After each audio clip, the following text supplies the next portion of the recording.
Welcome to everyone present at our joint conference organized by the Polish Ecological Club, Clean Baltic Coalition and the Climate Coalition. My name is Maria Staniszewska and I'm the president of the Polish Ecological Club in Gliwice.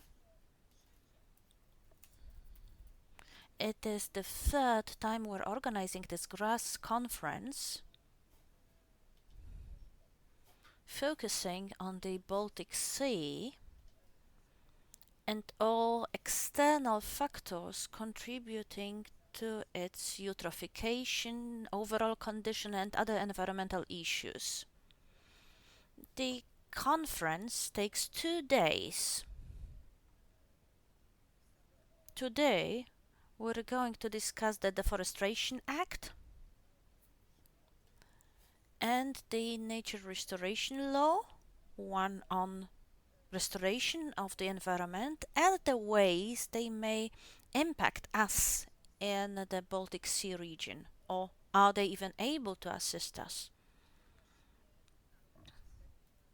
So this is for today, and then on Thursday we're going to hold a hybrid meeting organized live in Warsaw and broadcast on YouTube. There, we're going to take a deeper look and a broader look into agriculture. We know agriculture impacts the Baltic Sea, but what we want to discuss is how we can change the situation. And then our session will culminate in a debate organized with farmers, experts and other stakeholders. And now let me ask our co-organizers to take the floor, that is Professor Zbigniew Kalachun. If I may ask you, Professor, to give a few words of introduction. Yes, good morning, ladies and gentlemen. Thanks for giving me the floor. What I wanted to say is that, to our mind, and I'm speaking on behalf of the Climate Coalition, agriculture is at a very difficult point in time right now, and the crisis affecting agriculture has been the deepest in the last 3 decades, not only linked to the economic and political situation, but also destruction of environmental resources and the climate crisis. Without facing these two crises, further development of agriculture and food security are going to be at stake, and hence as a climate coalition we decided to join into this conference as we believe it has very important objectives indeed.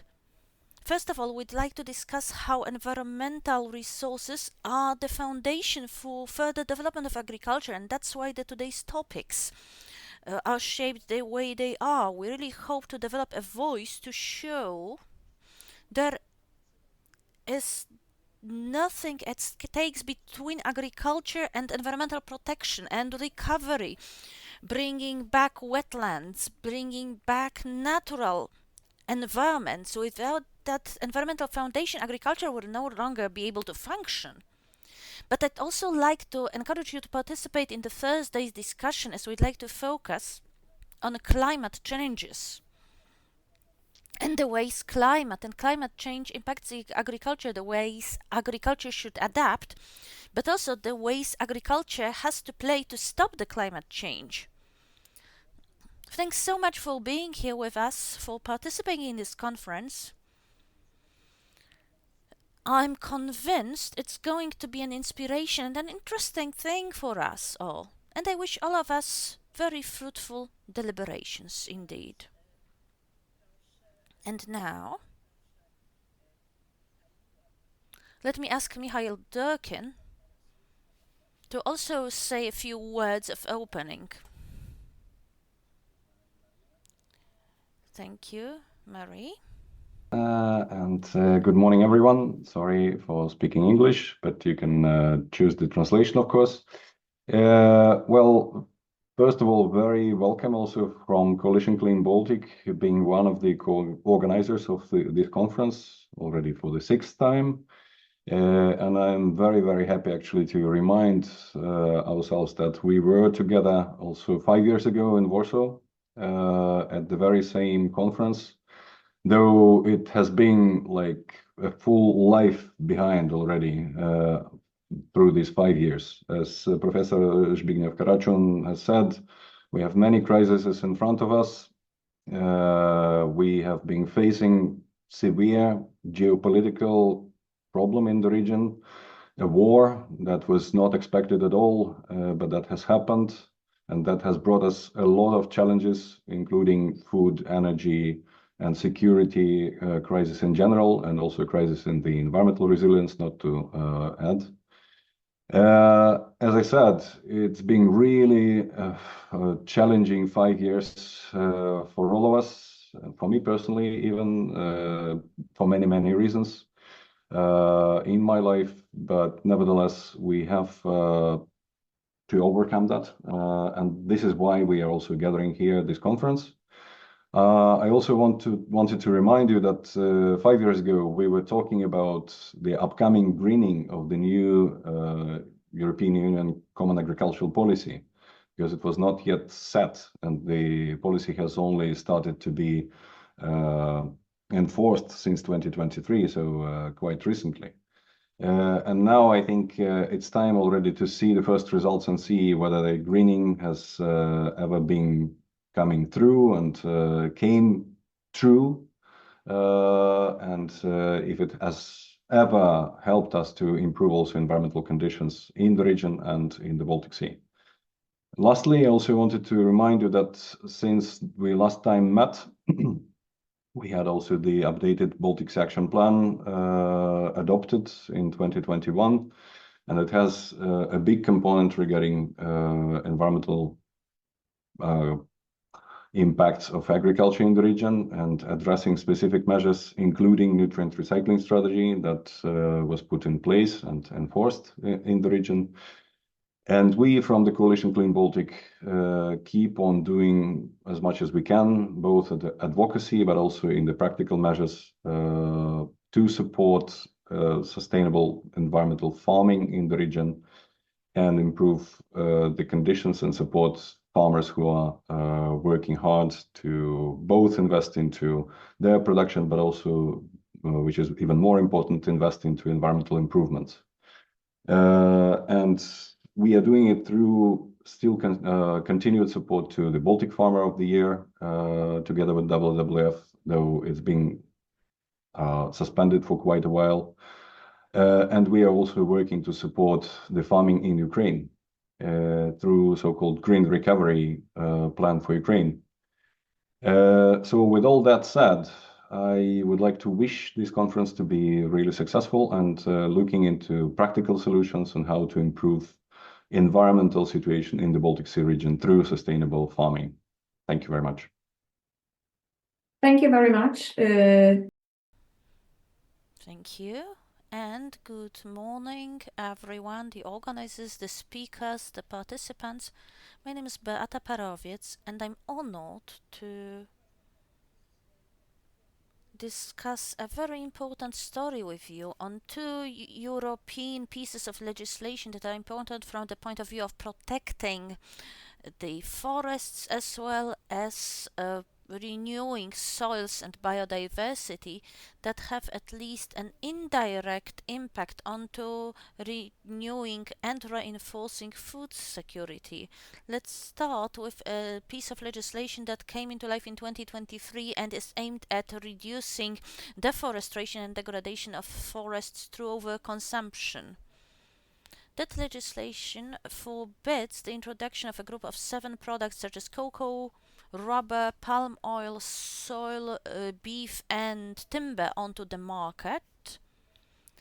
The production of these has initially contributed to deforestation, and the principle also applies to exports of these product groups to member states. The obligations under the legislation for large enterprises were first supposed to be in force as of the 31st of December 2024. That is really soon, and until this date, this legislation was to be harmonized and to the member states' legislation, but actually the European Parliament has recently decided EUDR to come into force a year later than initially intended, as it was perceived as an obstruction to competitiveness of the common market, and the delay by as much or as little as 12 months may also result in the destruction of another 2,300 square kilometers of global forests. That matches an area that is about 4 times the total area of Warsaw. In the second part of our today's meetings, our speakers will discuss the nature restoration law, and in line with regulations adopted in June this year, the restoration activities are to cover 20% of ecosystems in the EU until 2030, and all ecosystems that need that until 2050. The objective of nature restoration law is to deal with the aftermath of environment destruction and to work with natural disasters. There were also terms for national nature restoration plans to come into force within a specified time before nature restoration law comes into full force. And that would be it for the introduction without any spoilers. But before we even start with the first presentation, please feel free to ask your questions in chat during the panels. I know that sometimes in the Q&A sessions the participants are already too drawn into processing what they've heard, and then no questions come up. But if you ask your questions as we go, we will do our best to take them in our Q&A sessions. Of course, we are at a risk of failing to cover them all because of time constraints, but we will at least understand your needs and doubts a bit better. Now, ladies and gentlemen, the last organizational point. The organizers planned to hear from a representative of the Ministry of Climate and Environment, but due to the second part of a Polish-wide session on forests, none have appeared, which is a pity because Poland, as an EU member state, is soon going to face various implementation obligations. But from here, we're wishing the ministry to hold a fruitful discussion on our internal matters. So let's welcome our first speaker, Tomasz Figarski from the Ostoja Environmentalists Association, who will discuss the details on the EUDR as well as how this regulation impacts our lives. Good morning, ladies and gentlemen. Can you hear me? Yes, we can. That's great. So let me try and do my best to share my screen. I succeeded during the training session, so I hope I'm going to succeed now just as well. All right. Just a moment, it disappeared for a while, so I need to go back. Okay, now I can see you, but I cannot see the presentation. Let's try and go again.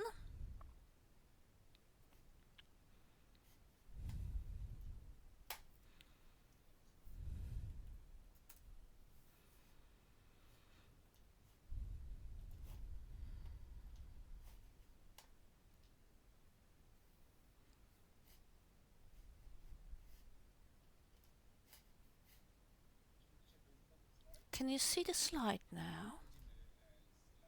Yes, we can. A slide with various products. That's correct, but sorry again.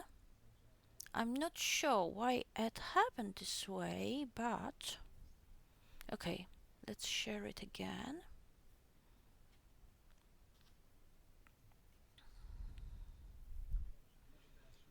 Okay. I'm really sorry for these technical issues. I've been introduced already, so I'm done with that, and I'm very happy to see you in this session on two important topics that we are facing. It's not our first meeting because we've met several times already on various deforestation matters. And today I'm tasked with a very responsible role, the first speaker that is supposed to bring us up to speed on those themes.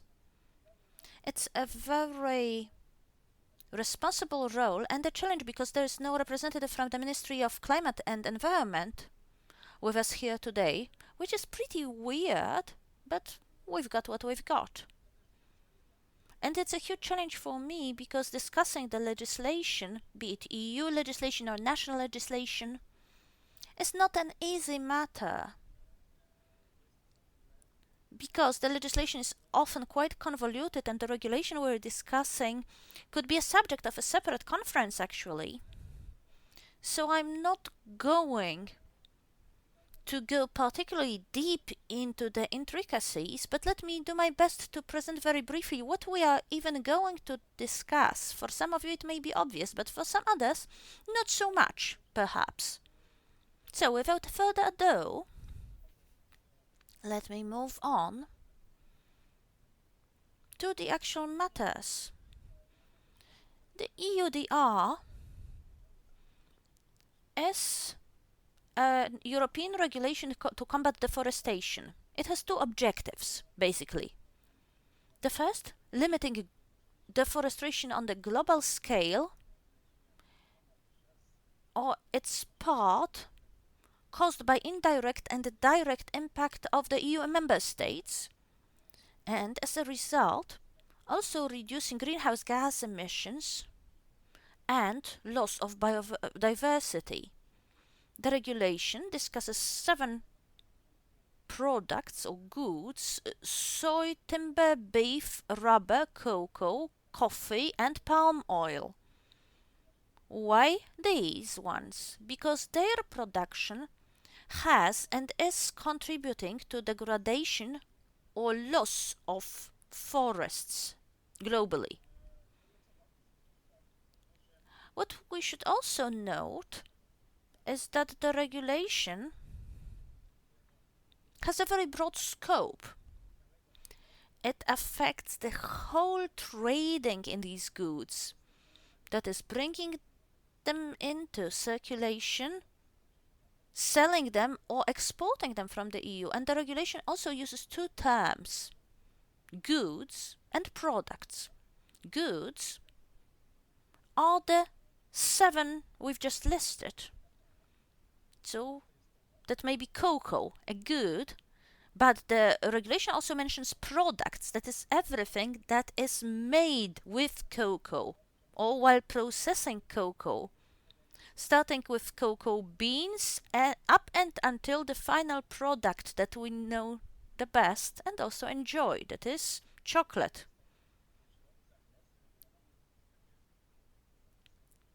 What is also regulated, this also specifies that products are products that contain, were fed, or were made with the use of these 7 goods. Were fed shows how deep we need to go to track the whole supply chain.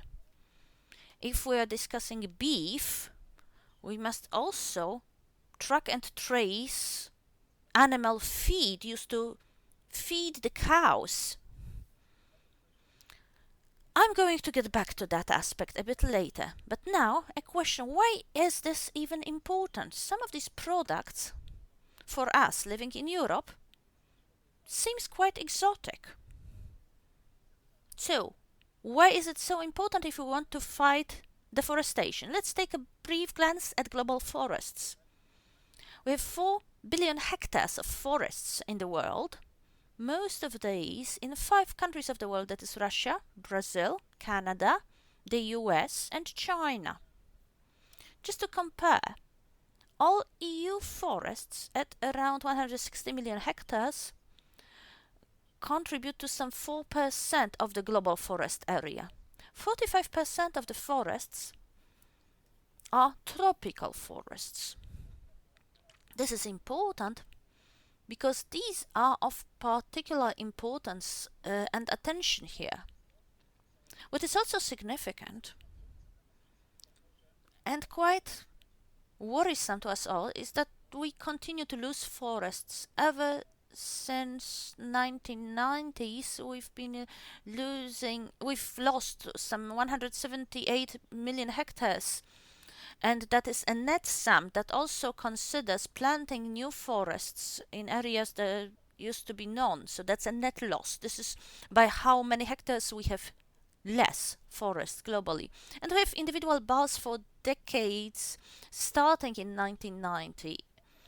We can notice that the losses mainly occurred in two areas, in two continents. That is South America, where over the past decade we've seen reduced losses, but that's still a net loss, and Africa. And here the losses tend to speed up, which shows us which areas of the world we should focus on in particular. The detailed analysis that we will get to over time will also show that. Tropical forests now. This is where our focus lies, not only because of how many there are, but also because this is where most of the deforestation happens. Over 90% of deforestation affects the tropical forest zone.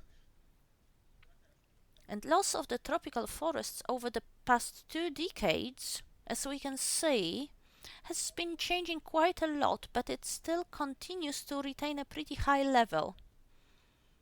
And in 2023, we've lost some 3.7 million hectares of tropical forests. Is that a lot or just a little? If we were to visualize, that's an area comparable to one of the Polish voivodeships, the Mazovia voivodeship. But as some of you here are not from Poland, a comparison to football pitches may be more tangible. It's just as if we were losing 10 football pitches worth of tropical forest a minute. That's pretty impressive. And if we look at countries where the tropical forest loss occurs, we have 3 countries in the top 3. That is Brazil, DRC Congo, and Bolivia, followed by other countries. Of course, the underlying reasons making a country at risk of deforestation vary a lot. These are geopolitical circumstances, but also climate or weather ones, such as the phenomena affecting the deforestation risks for some of the tropical forests. But we're not going to discuss these countries in detail. Still, the pie chart is worth remembering. Just a peek at Brazil, which is top of the list, and deforestation of the Amazon forest also tends to fluctuate quite a lot year on year. Most recently, these areas have been going down, but the impact of fires, some of them occurring naturally and some being human-made, overlaps with this, so we can see that the issue still prevails in Amazon. What are the causes? There may be multiple, but the one at the foundation of this very issue is that these causes tend to multiply. A few years ago, we've reached a threshold of 8 billion people living in the world, and some estimates say the global population is going to reach 11 billion by the year 2100. And the more people there are, the more food they need. One of the forecasts shows that until 2050, we're going to need 50% food more, or even more than that. More than at the baseline of 2010. And if we need more food, with maldistribution of food on a global scale prevailing, we need areas to produce that food. This graph shows the expansion of agricultural land globally, and we can see that the biggest increases are recorded in Africa and South America these days. If you can remember the previous graph, these are also the very two continents that are the most affected by deforestation. So we can see quite a lot of reproducibility in patterns between increase in arable land and deforestation. But what do we have to do with that in the EU if both Africa and South America are so far away?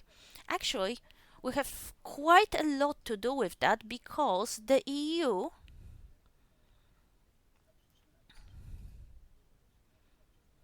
also contributes to factors causing deforestation through the consumption here in Europe.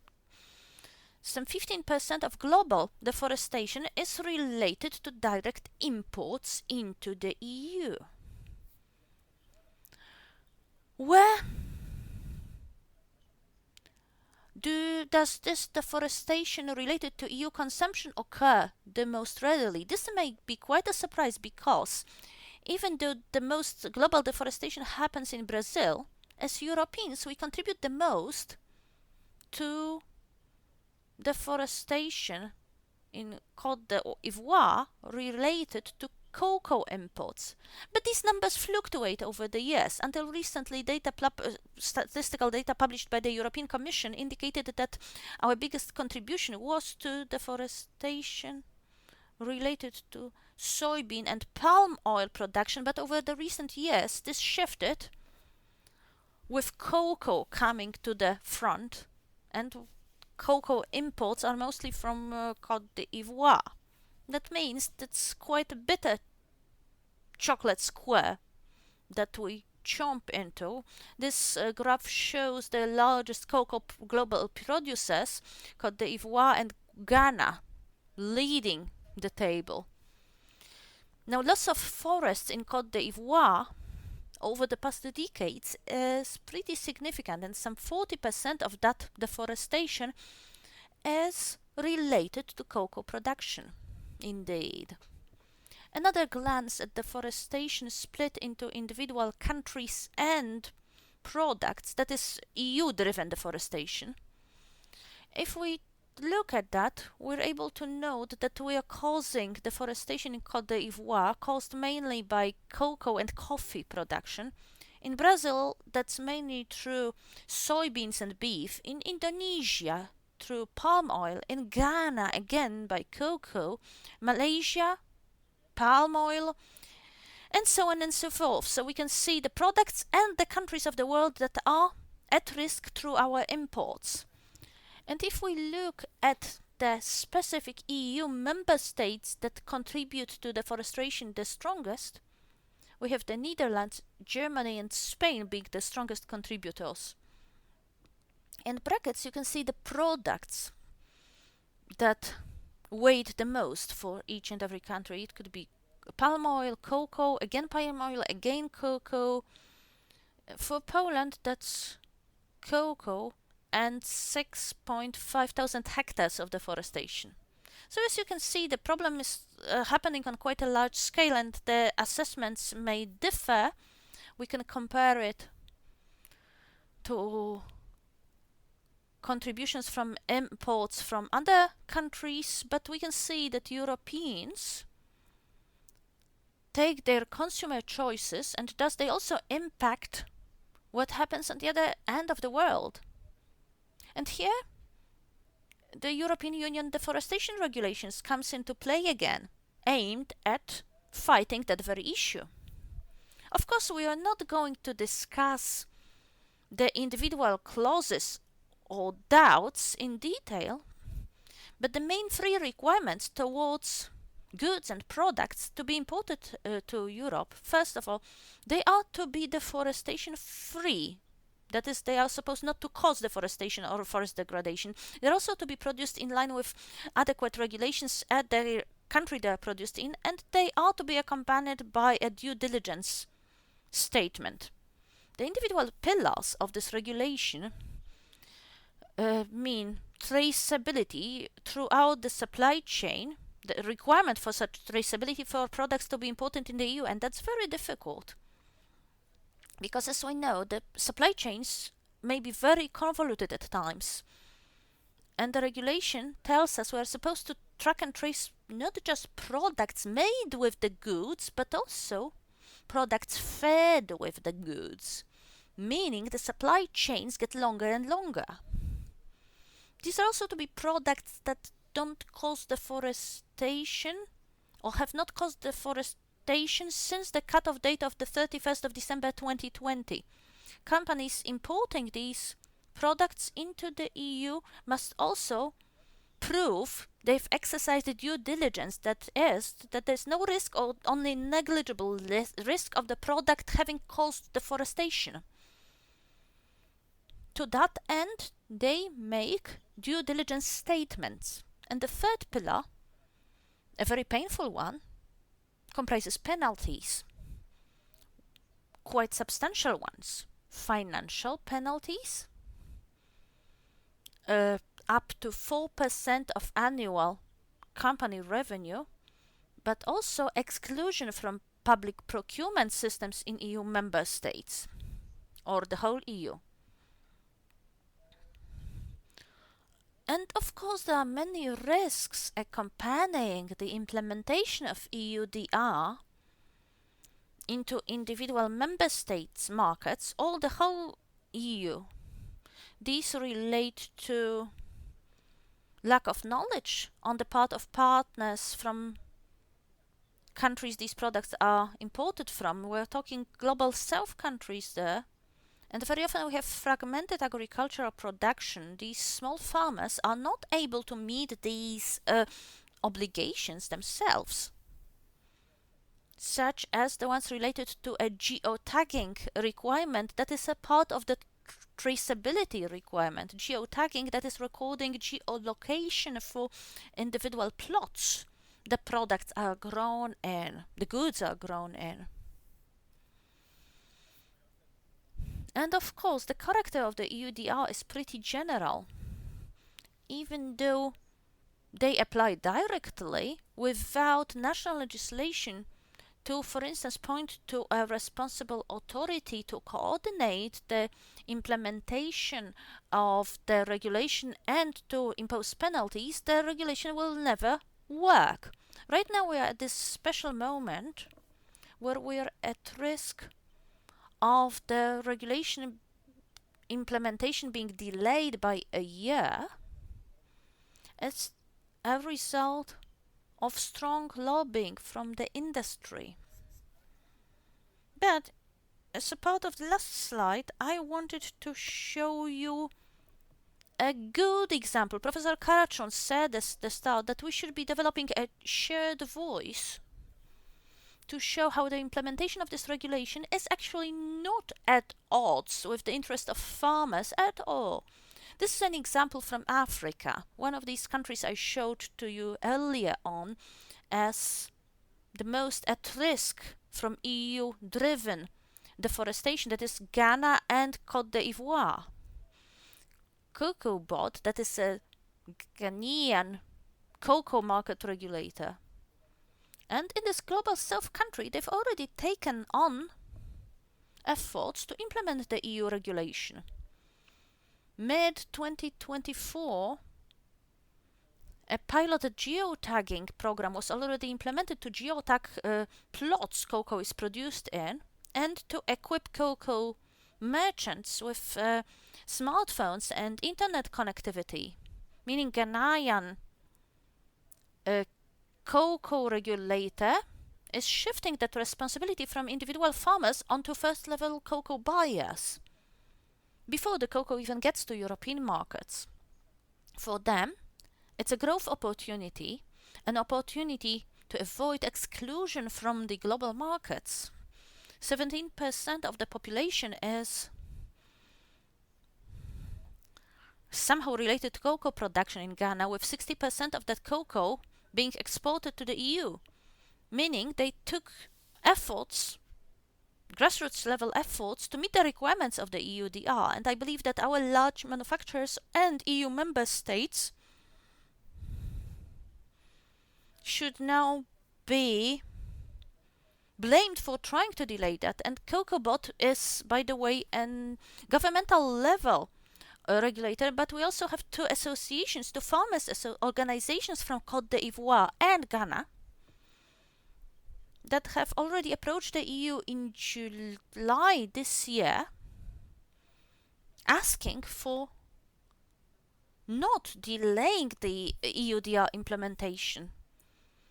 Bottom up, they're communicating they want this regulation as they perceive it as a growth opportunity to improve their well-being, which is a very positive signal.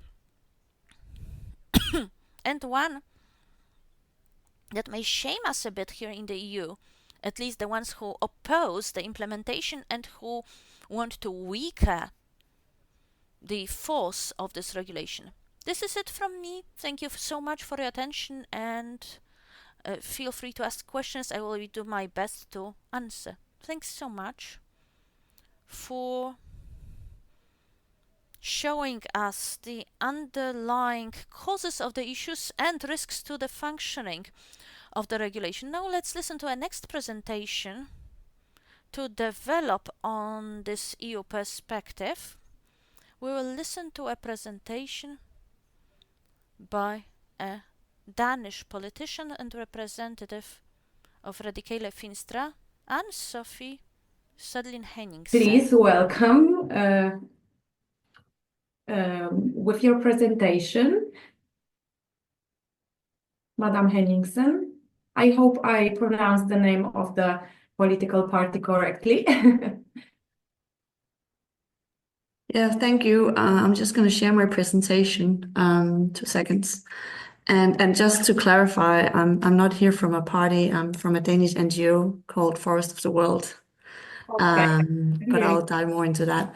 Yeah, so my name is Anne-Sophie Henningsen, and I'm here to present a little bit going forward from what Thomas Vigarski just said on the EUDR, and especially what it means for smallholders. But just quickly, let me see if I can. Here you are. So just a little bit about my organization. Forest of the World is a Danish organization that was founded in 1983 by a lot of Danish biologists.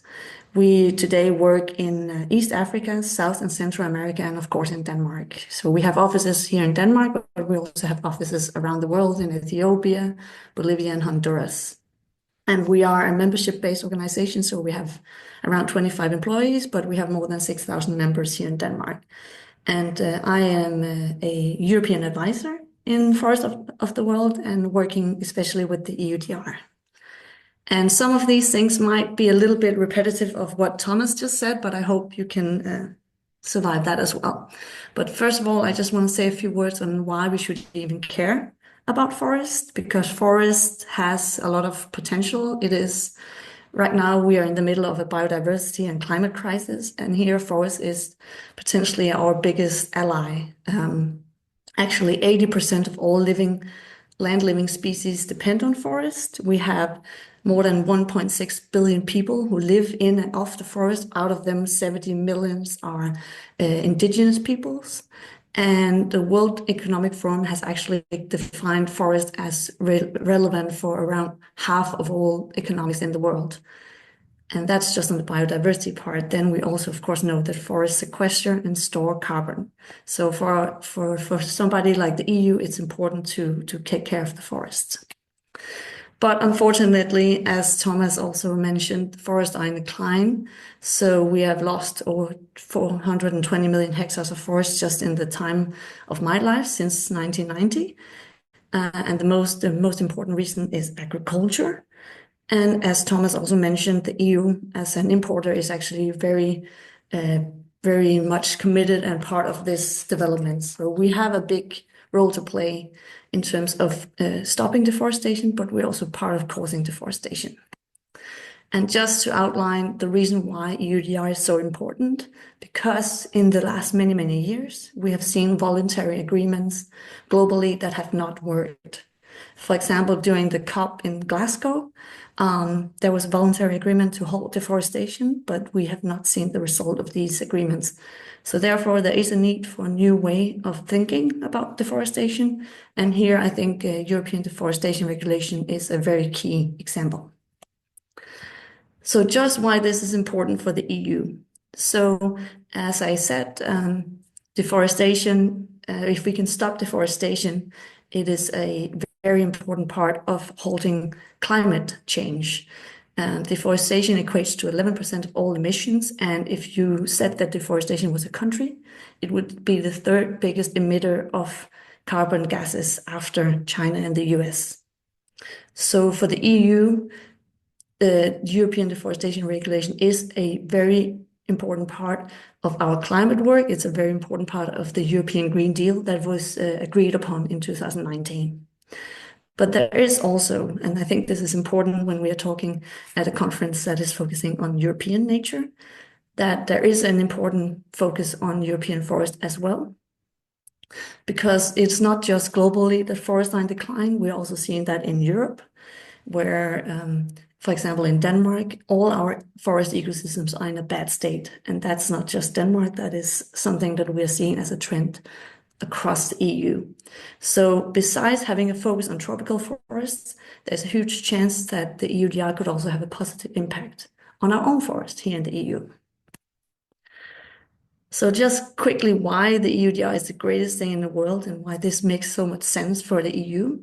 I think Thomas covered the content of the EUDR, but just to sum up, the EUDR is truly a groundbreaking rule. It is the first time that we're actually seeing regulation happening on deforestation. So as I said, we'd had voluntary agreement going back decades, but now we're actually seeing the EU taking a huge responsibility for the deforestation that we're causing and actually trying to regulate on these things.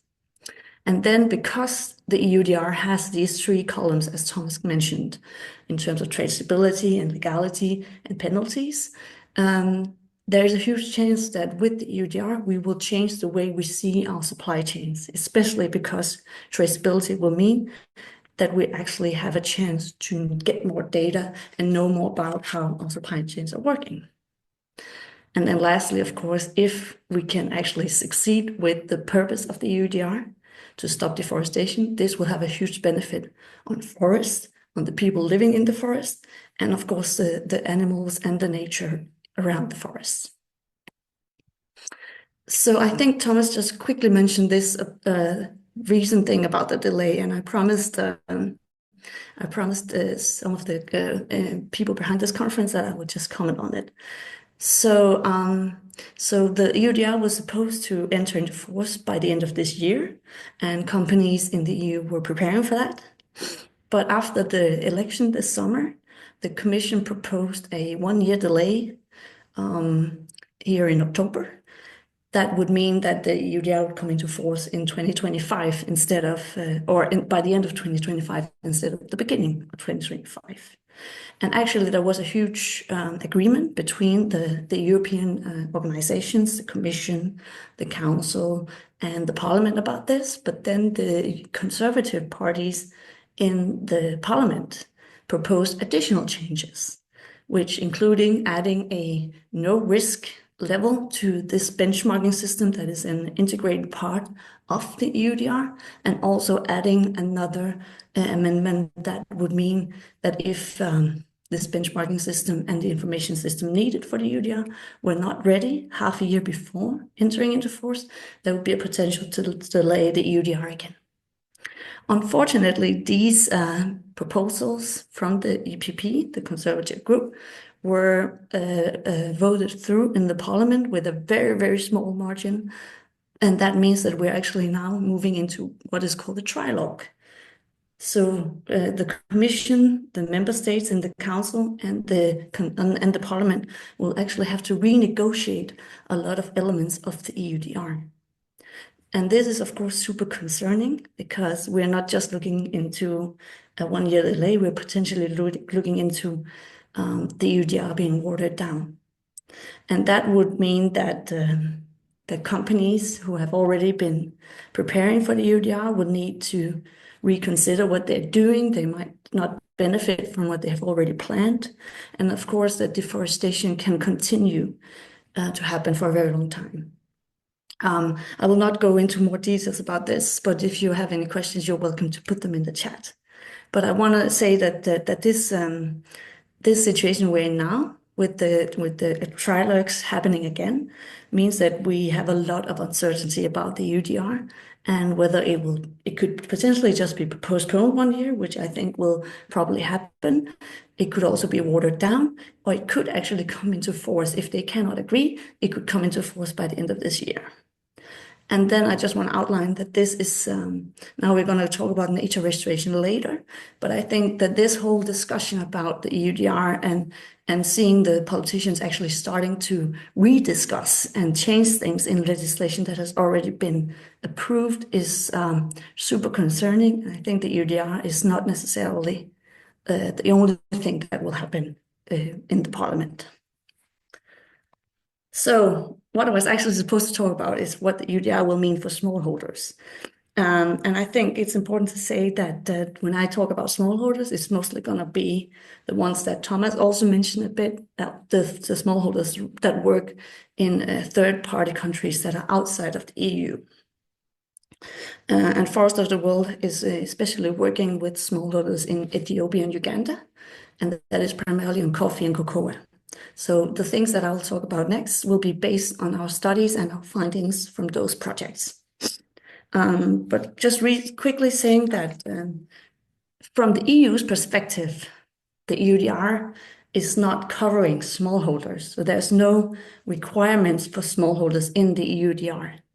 But of course, when you have, for example, for coffee, 73% of all coffee production is produced by smallholders. And in cocoa, as Thomas also mentioned, 90% of all cocoa is produced by smallholders. And a lot of that is coming to the EU. So of course, when you say that they're not impacted, that's kind of not entirely true, because they will have to provide the data needed for companies to comply with the EUDR. And one of the most important part of that is, of course, the traceability element. So let's zoom in on that. As you see, as Thomas mentioned, there is this element of traceability, and we're already seeing now with the EU so closely coming into force that all of these traceability systems are popping up.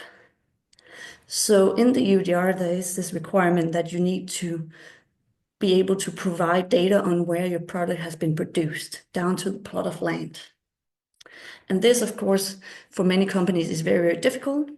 And therefore, there's a lot of new opportunities popping up in terms of what systems should you use to be able to prove this data and make sure you know exactly where your product is coming from.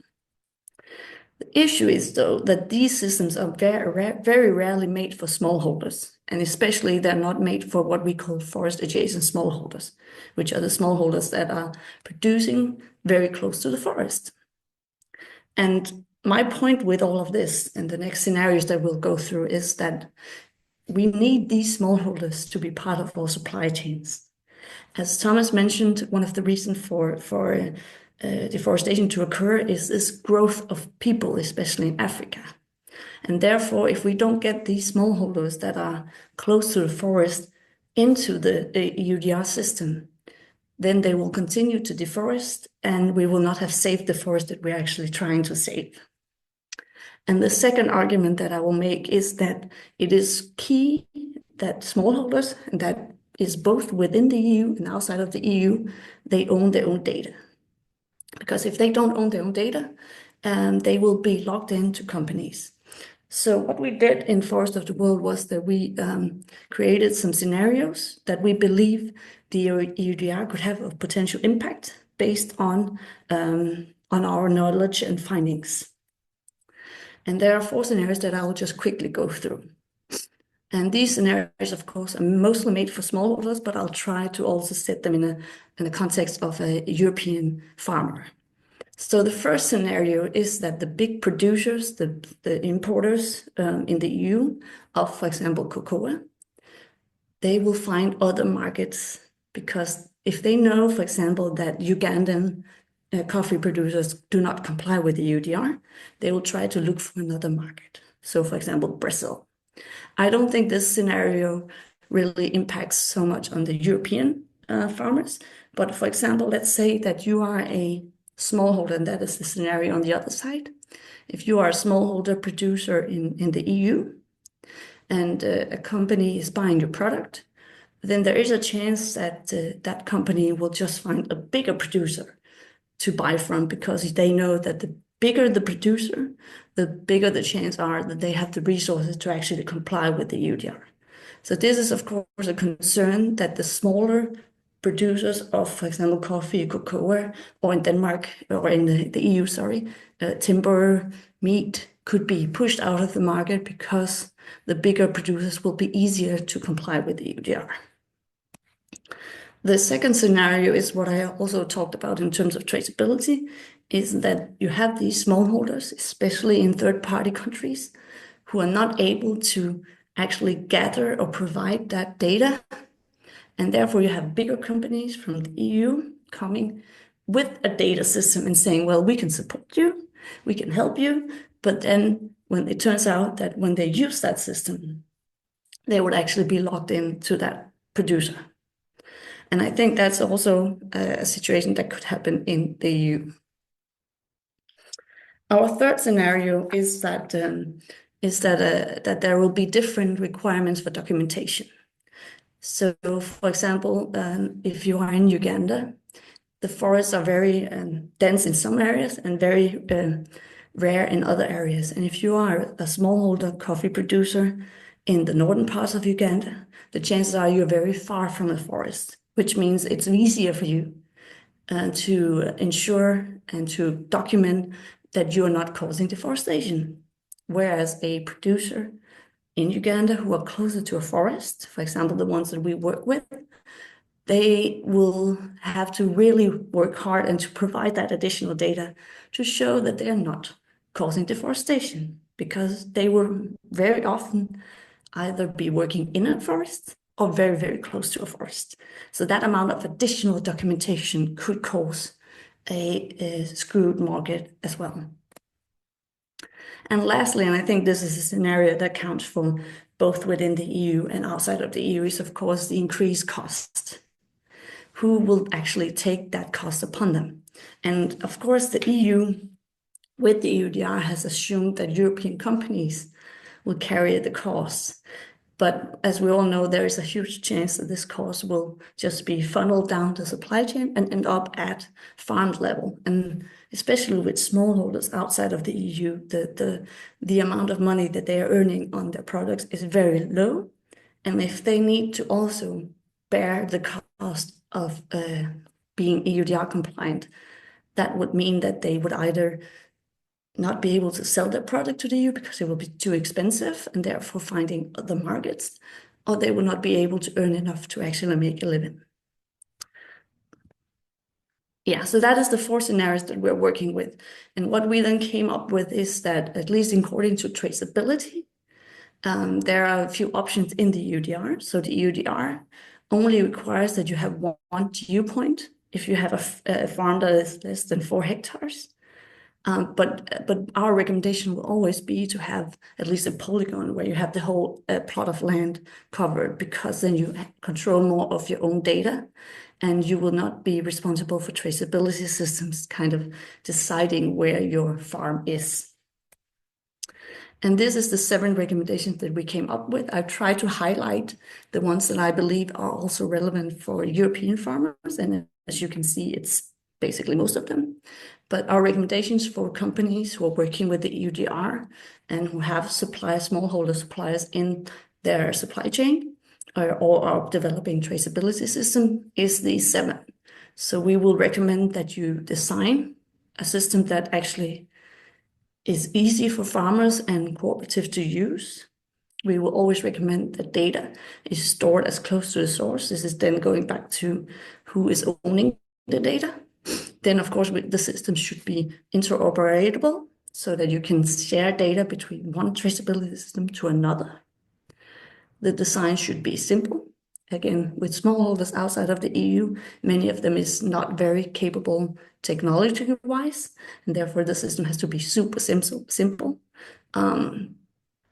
Then again, as a partner with smallholders, you have to be fair, you have to be transparent, and you have to be a reliable partner for them. Ideally, that also requires as a data premium is covered, so that when these smallholders, and that I think could also be a part in the EU, that if these smallholders actually provide this additional data, there should be a premium for that. And then 7 is that, of course, the documentation that you need should be according to local both capacity but also conditions. So in terms of what is actually possible to cover and what is actually relevant for them. And then I just want to end also on a bit of a more positive note. So even though we mostly covered concerning scenarios, I want to say that from Foresters World side, we think that EUDR has a lot of huge benefits also for farmers. And the main reason is that data is the future. We will see data in products being maybe as important as the product itself, both in terms of being able to say where the product is produced, is it produced sustainably, is it covered by the relevant legislation, but also in the future, maybe saying something about how has this product ensured biodiversity and climate and so on. So data in itself is the future for companies. And for smallholders, digitalization can be a way to really increase effectiveness in your production. And it can also be a way to create more transparency, both in terms of cutting out potential middlemen, which we see a lot of in coffee and cocoa, but also in terms of making sure you actually pay what you should be paid as a smallholder. And then again, it can be a unique selling point. Right now, the EUDR is necessary in the EU, but in other markets, you can use it as a unique selling point. And then just again, our key point today is that we need smallholders both in the EU and outside of the EU to be part of the EUDR, because otherwise we will not be able to save forest. And that was all I had for today. My contact details are here, and you're more than welcome to share questions, and I'll try and answer them, but please maybe do it in English. Otherwise, I probably can't understand. Thank you. Thank you, Madam Henningsen, for letting us know what forests of the world do and for explaining the challenges facing us, farmers, at producer countries. Now we're moving on to practical examples on how deforestation affects the Baltic Sea, and we'll hear from Rebecca Nygren, our Finnish guest.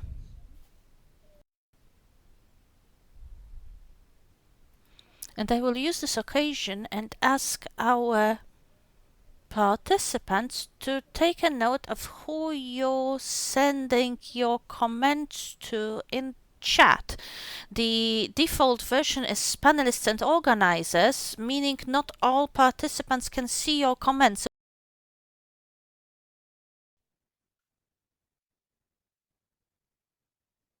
Madame.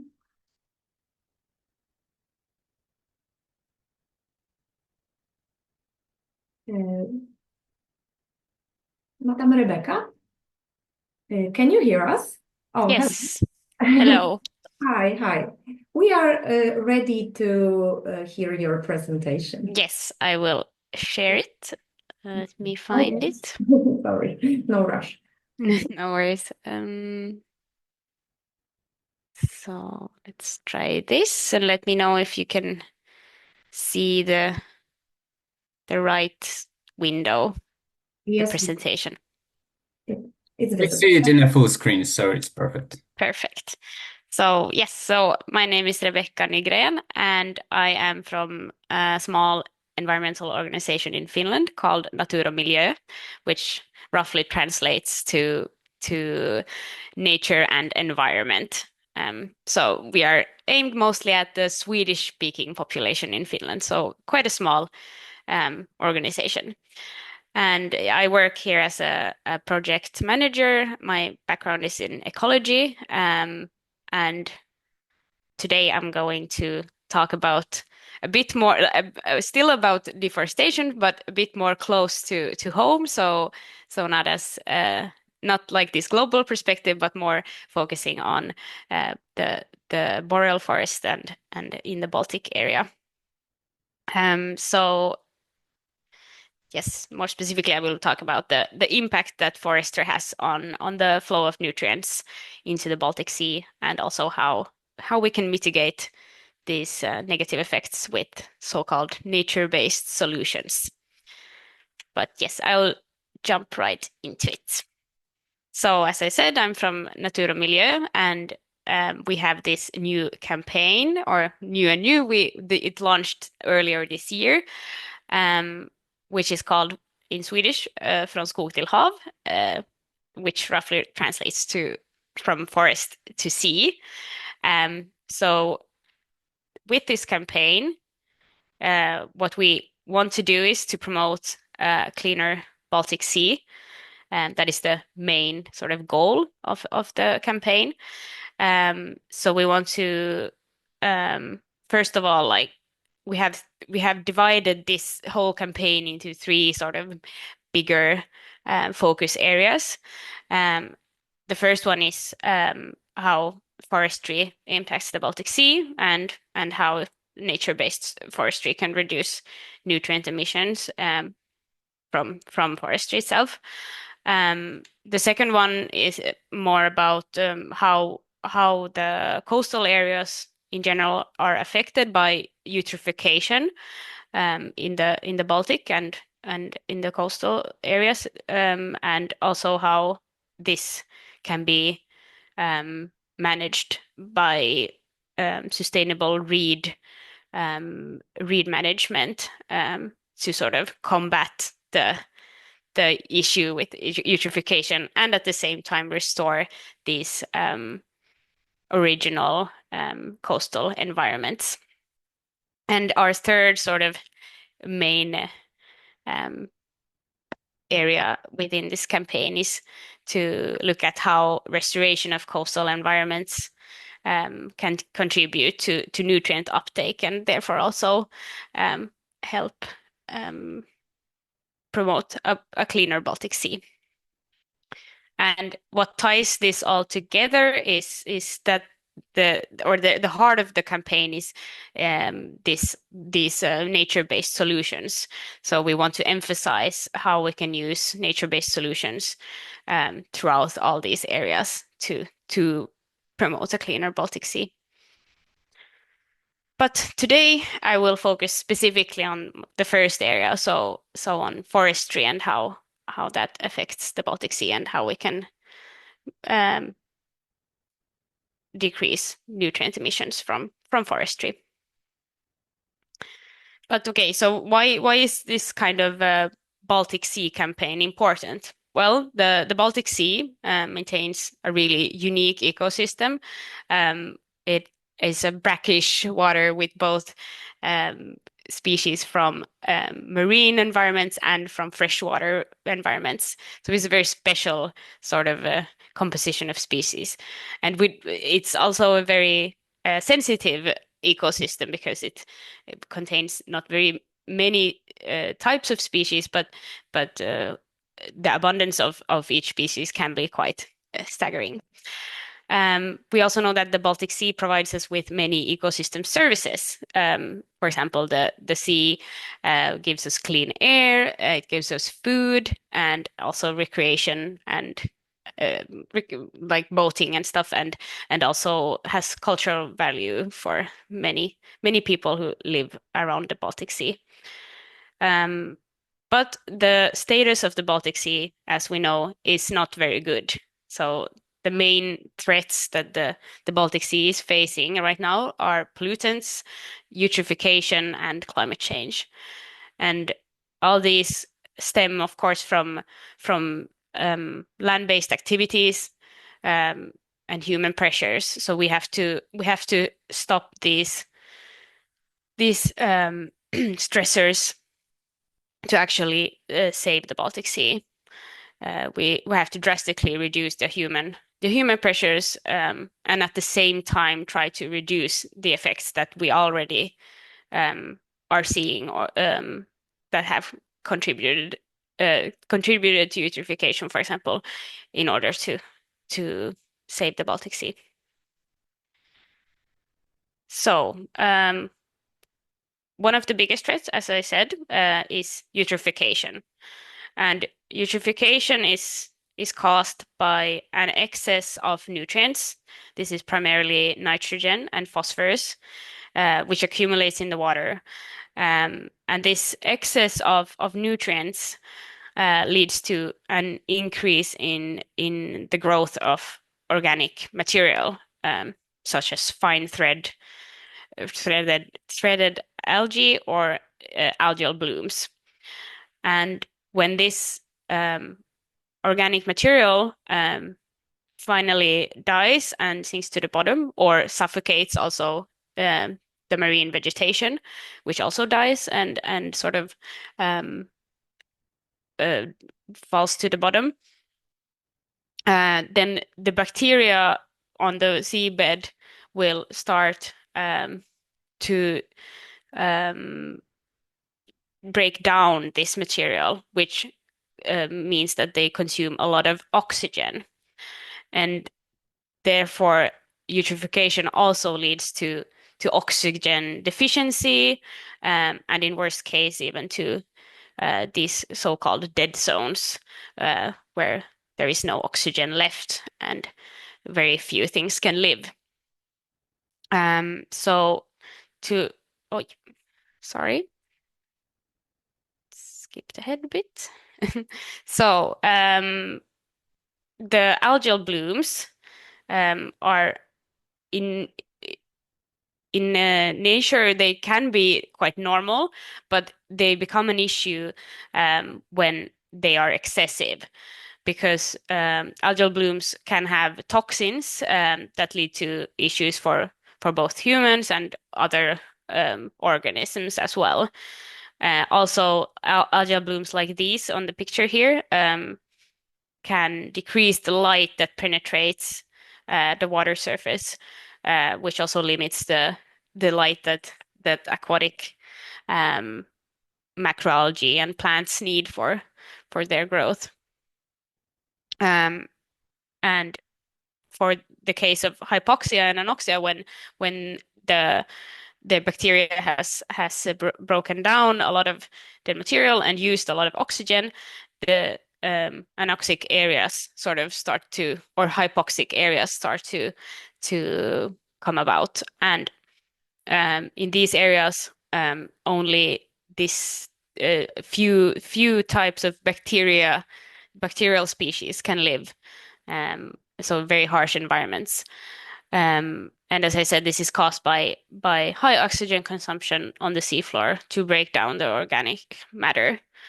And we know that around 55,000 square kilometers of the seabed is right now already anoxic, so no oxygen on those places, which is about 21% of the whole seafloor in the Baltic Sea.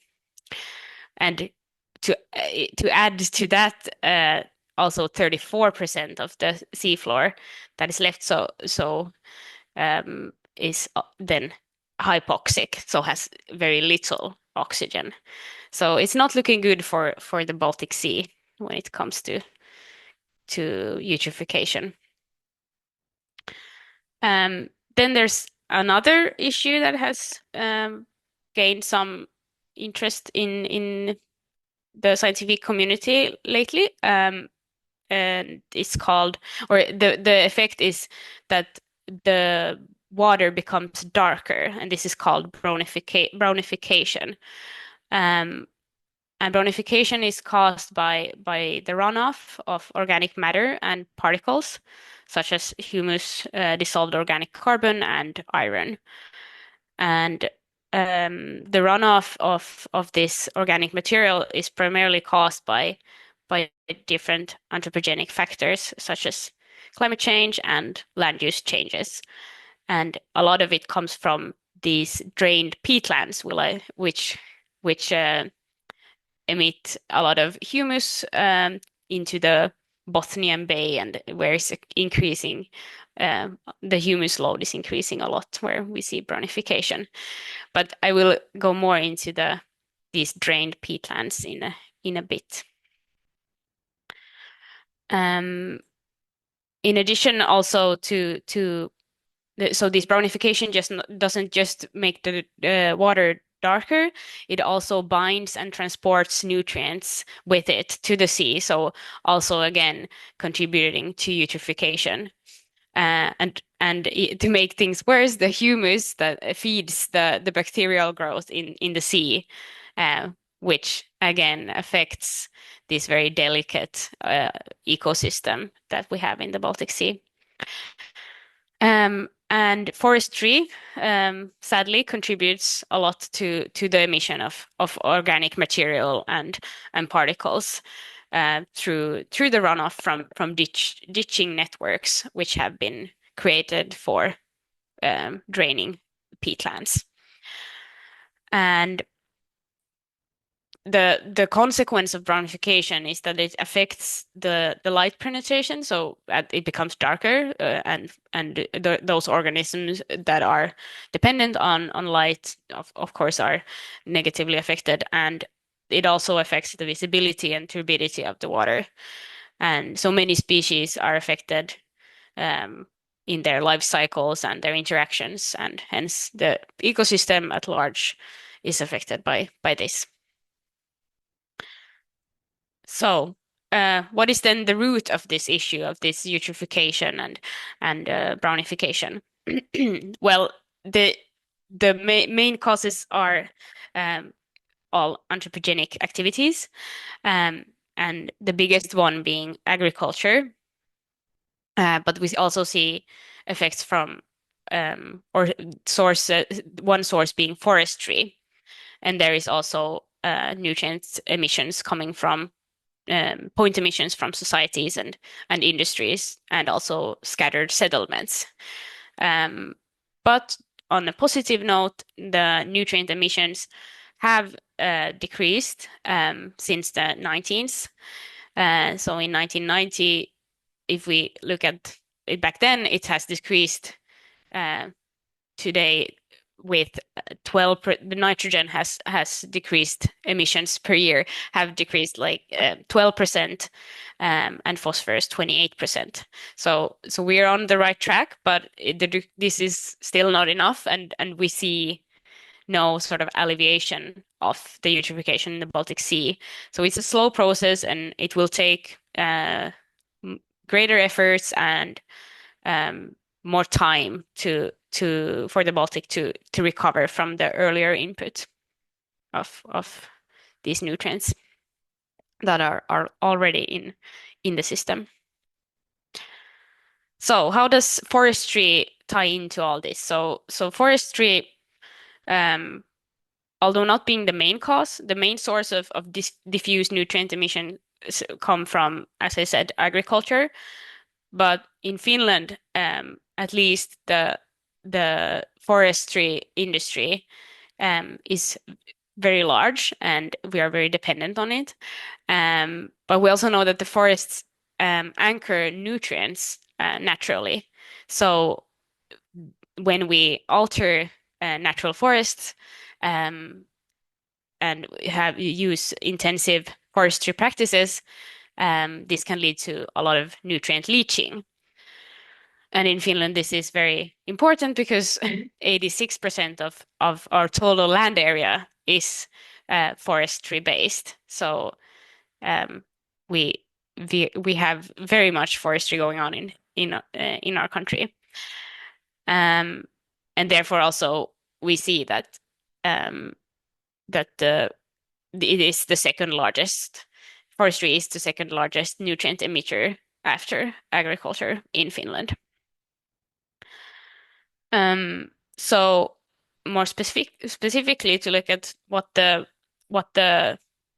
actual numbers of emissions are, when it comes to nitrogen, the annual nitrogen emissions from forestry in Finland is around 8,500 tons, which is about 10 to 15% of the total emissions of nitrogen.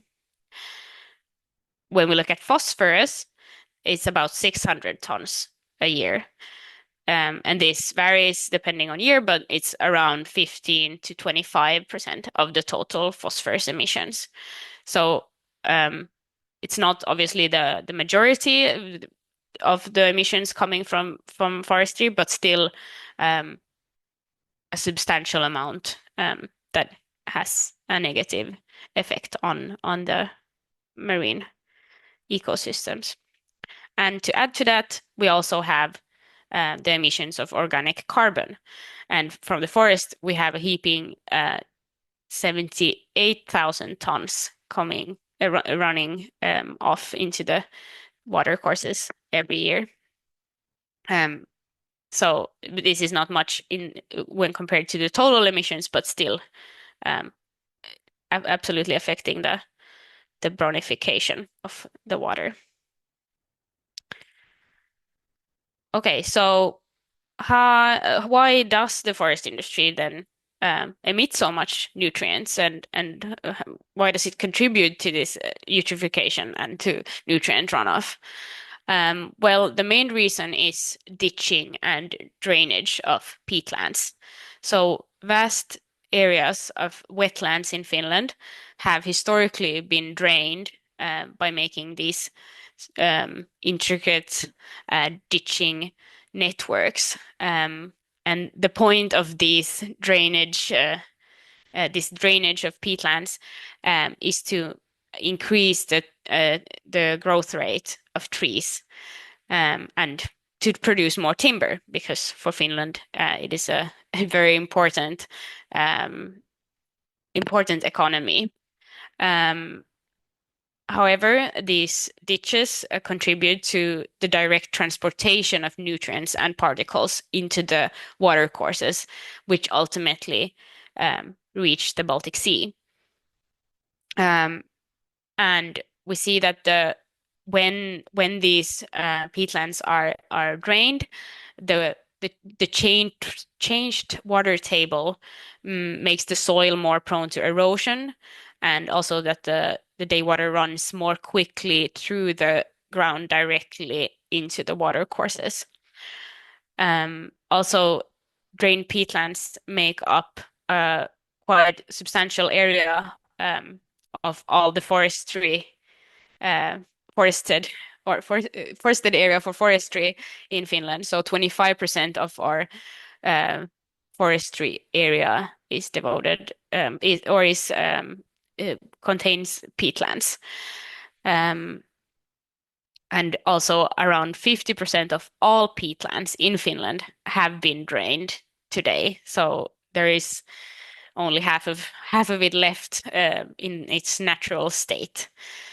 And this is not only devastating when considering the changes to the nutrient and water cycle, but also for the carbon that is released from peatlands that it once has stored, which is now released when dried up. So therefore, also draining peatlands contribute to climate change. However, there are not this, although this is the main reason for the nutrient emissions from forestry. There are also other practices within forestry that contribute to nutrient emissions.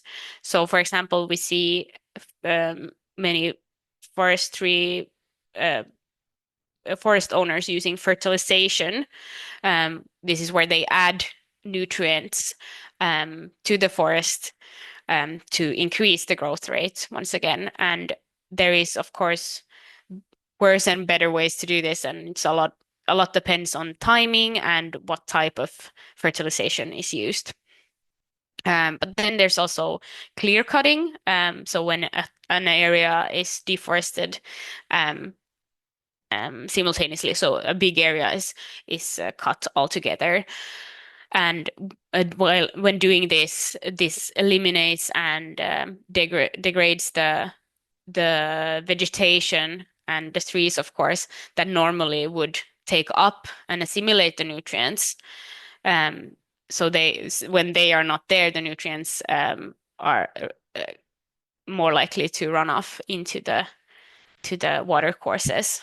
And also less vegetation means that the risk for erosion and also changes in water flow will increase, and this again leads to more nutrient runoff. So the third, maybe the third big one is the clearing of buffer zones. So this is when these sort of untouched forested zones around water courses are cut down and destroyed. So this eliminates vegetation around the water course, which otherwise would filter the nutrients coming in to the water. So yeah, these are the main sort of factors that contribute to nutrient emissions from forestry in Finland. And we see that the biggest problem area as of now is in Finland is the area of Österbottnia and the middle of Finland, and this is where also there is most of these drained peatlands, and this means also that the runoff reaches the Bothnian Bay, which so far has been spared the worst effects of eutrophication. However, we see that its status is slowly declining, and we therefore need to reduce the nutrient loading to avoid it becoming as bad as the other parts of the Baltic Sea. And this is the area I'm talking about. So the blue area here is mostly affected by this forest nutrient runoff in Finland. And yeah, we don't want to see that area also being degraded like the more southern parts have been. And sadly, the impacts of this of forestry on eutrophication is amplified by climate change that also makes it affects the weather conditions and leads to stronger streams and more precipitation and hence more runoff.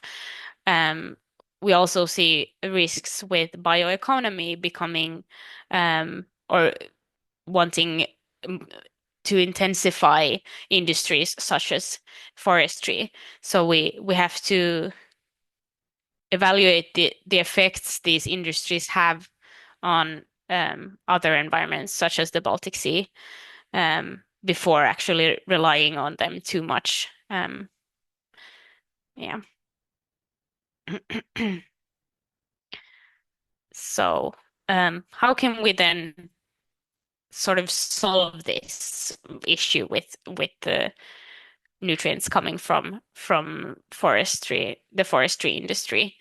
So what we want to see is these nature-based solutions. So nature-based solutions are basically ecosystem-based solutions. So they are inspired by nature and aim to tackle environmental and societal issues simultaneously. And this sounds a bit vague probably, but in practice it basically means to protect, restore, and maintain ecosystems that contribute to creating a healthy and resilient environment, as well as a sustainable society.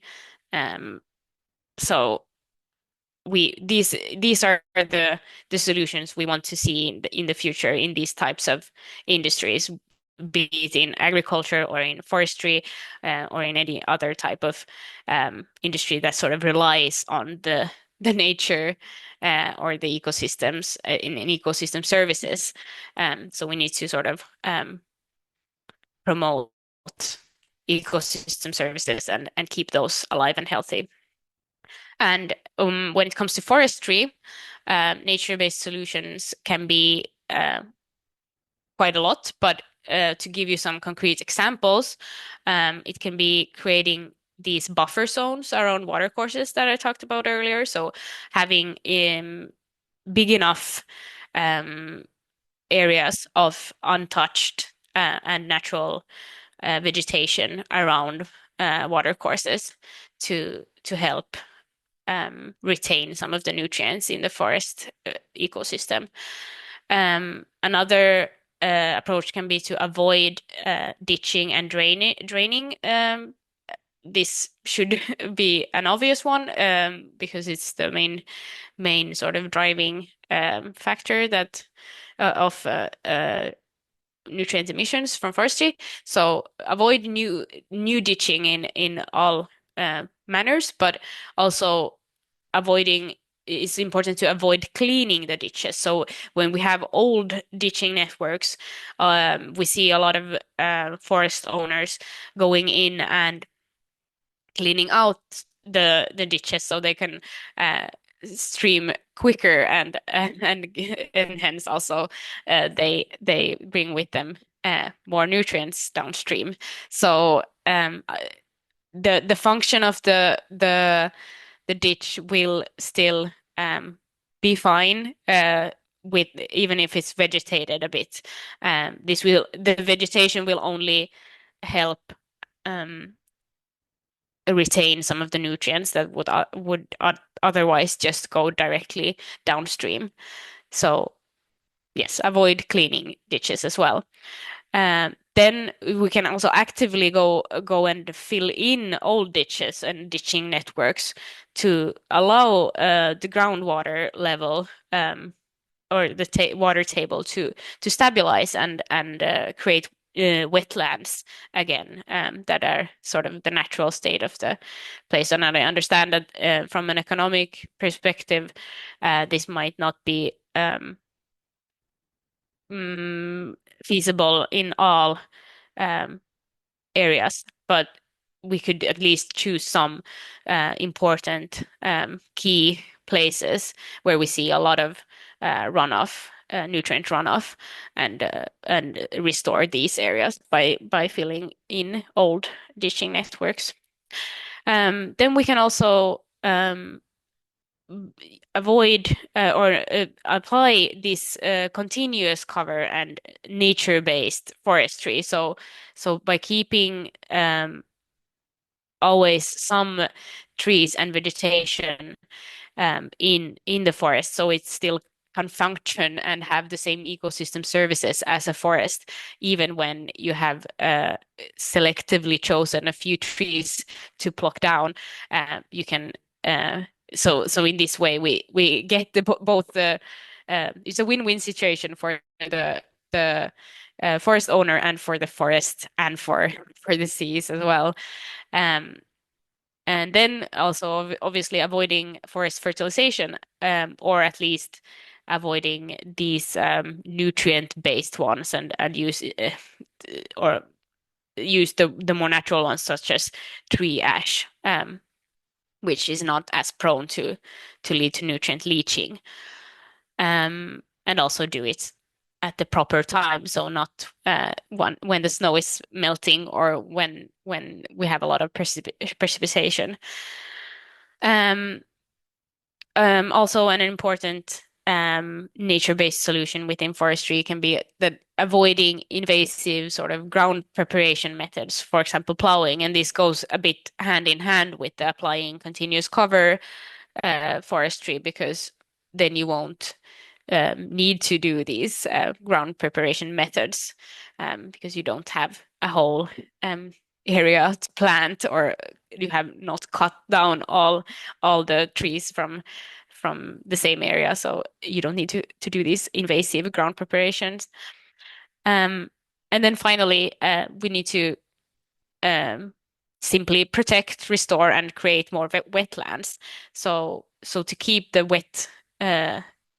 wetlands wet, re-wet and rewild the wetlands is important. This is important also for not just for water quality, but also for biodiversity and carbon sequestration. So very good way to go. But yes, so the takeaway message from this presentation is that forest ecosystem services are very important, and they help in many ways by retaining nutrients, which decreases eutrophication. They provide habitats for many organisms and hence safeguard biodiversity. And also, as we heard from the previous presentations, they also sequester carbon, which tackles climate change. So we want the forests to thrive, to provide us with these ecosystem services. And we know that intensive forestry, such as draining peatlands and clear cutting, degrades both terrestrial and aquatic habitats. So the way to go is to use these nature-based solutions, so nature-based forestry, which can protect both the forests themselves and the sea at the same time. So that was it for me. Thank you for listening. I'm happy to take any questions either now or I guess we have a discussion now. So I don't know if it's time for questions, but anyway, if you have questions, I will be happy to answer. Thank you so much.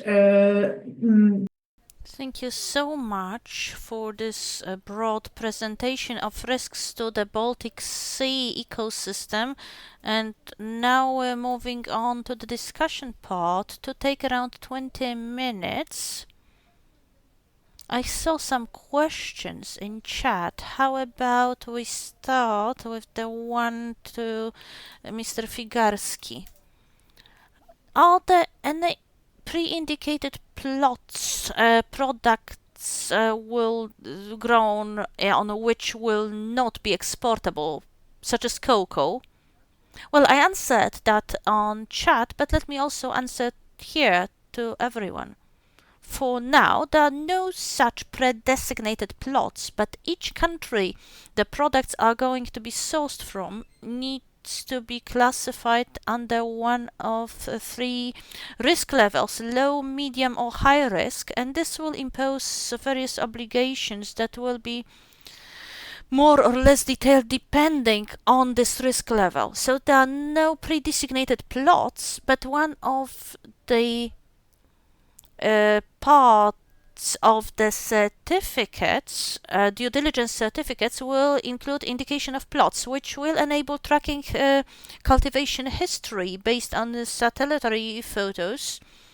These photos will indicate forest plants or other plants, and if the satellite photos revealed these plots were covered by forests after the year 2020, that farming activity will not meet the regulatory requirements. Thanks so much. There was also a question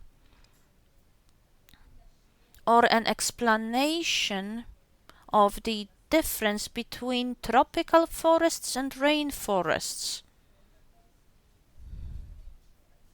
or how one should translate rainforest properly into Polish. Can we hear that explanation here again? Yes, that there's quite a lot of confusion between these notions because biome or plant information is understood a bit differently across Polish vs English language literature. So rainforest, briefly speaking, denotes specific plant complexes. These are evergreen forests that develop in specific soil and climate conditions, while tropical forests are a notion referencing the climate zone, the tropical climate zone, meaning each rainforest is a tropical forest, but not the other way around. So not every tropical forest is a rainforest. These two overlap, but are not the same. Thank you so much. There was also a question on the global role of agri-farming in fighting deforestation, but I believe this is a topic we're going to raise in the next discussion session after a presentation by Professor Kramch. She will discuss that very topic, agri-forestry. So, does anyone else have questions? I have a question if nobody else has. Well, I have one. Okay, I am going to discuss agroforestry indeed, but let me add on a more global note in the Polish context just as well. And my question is to Mr. Figarski and Anne-Sophie Henningsen just as well. You have not mentioned what the signature of this unfortunate Mercosur compact would do to global forests. That's one thing. But the next thing that would definitely limit global deforestation is stopping industrial farming or limiting industrial farming or industrial breeding of animals as much as possible, because most of these industrial bred animals are fed with feed produced in South America, and the EU is not particularly successful here, because over a year ago the Citizens Act and the cage age was supposed to be passed, but it was blocked. Compassion Poland has even tried to affect this blockage somehow, but this would have been the first step to limiting farm breeding, industrial farm breeding of animals, to limit global deforestation. And one more question, by the way, because a lot has been said about growing cocoa in environmentally friendly way, but I believe what we should do is actually limit cocoa farming overall, because right now luxury goods are being grown in Africa to feed Europe, coffee, cocoa, etc., while Russia and Ukraine export their staples such as wheat to Africa, and if these supply chains are interrupted, these African countries are at risk of famine. And I know these are going to be very difficult decisions, ones very difficult to pass. But actually, the end result should be them growing food for themselves and profiting on that, rather than exporting various goods to Europe, which, by the way, are also produced in excess, such as cotton-based clothing. And this must be remembered, otherwise it's another form of neocolonialism, which is not a good continuation of what already continued for so many years, both in both Americas and in Africa. This is it from me. Thank you. All right, Professor, were these questions? Well, these were questions. What do you think about Mercosur Compact? What do you think about Europe's failure to stop the cage age? And what do you think about whether we should limit luxury crops production in countries that should first and foremost produce or grow food for themselves, or even not non-luxury crops such as soybeans grown for animal feed in South America? And Sophie, would you like to comment? Yes, thank you. Yes, and of course I only got the translation, so I hope I got your questions correct, Paulina. In terms of the Mercosur agreement, I don't know if everybody knows what this is, but it's a trade agreement between Brazil, Argentina, Paraguay, Uruguay, that is the Mercosur group, and then the EU, and it has been discussed for more than 20 years now. And of course, the reason why it has not been agreed upon, and I think also because a lot of us NGOs and countries in the EU has fought back, is because it will, if it came into force as it is, it would increase deforestation in the Amazon. There has been multiple studies showing even maybe a 25% in deforestation. And one of the main reasons is, of course, the soy production for cattle, for beef in the EU. And I think there is a huge risk, let's say it like that, that if that the EUDR and the Mercosur agreement will be discussed together. And the Brazil has already asked for EUDR exemptions if they agree on the Mercosur agreement, which would be very concerning if these two things are negotiated together. But of course, you could also hope that if the EUDR comes into force as planned, then it might be easier for countries to also find a trade agreement that could actually potentially have positive effects, because we would then have the EUDR requirements covering the Brazil and Argentinian production. But there's no doubt that the Mercosur agreement, as it is right now, is not strong enough to support the climate and environment that we want to have. And on the other question on the animal production, there's no doubt that we'll have that the EUDR is focusing on how we produce, but we also need in the EU to focus on what we consume. So, for example, we need to find a way to minimize the amount of animal production. For example, in Denmark, 60% of our entire country is used for agriculture and 80% is for animals. So this just does not make sense. And we're importing around 1.8 tons of soy every year, which is directly causing deforestation. And of course, we will not be able to provide feed for all of these animals if we don't also think about limiting the amount of animals. The EUDR will not have that effect. So we need to both focus on how we consume, which the EUDR does not, and then how we produce, which the EUDR does. And lastly, that also covers coffee and cocoa, of course. We see right now coffee increasing, the consumption of coffee increasing insanely globally, especially also in the Asia market.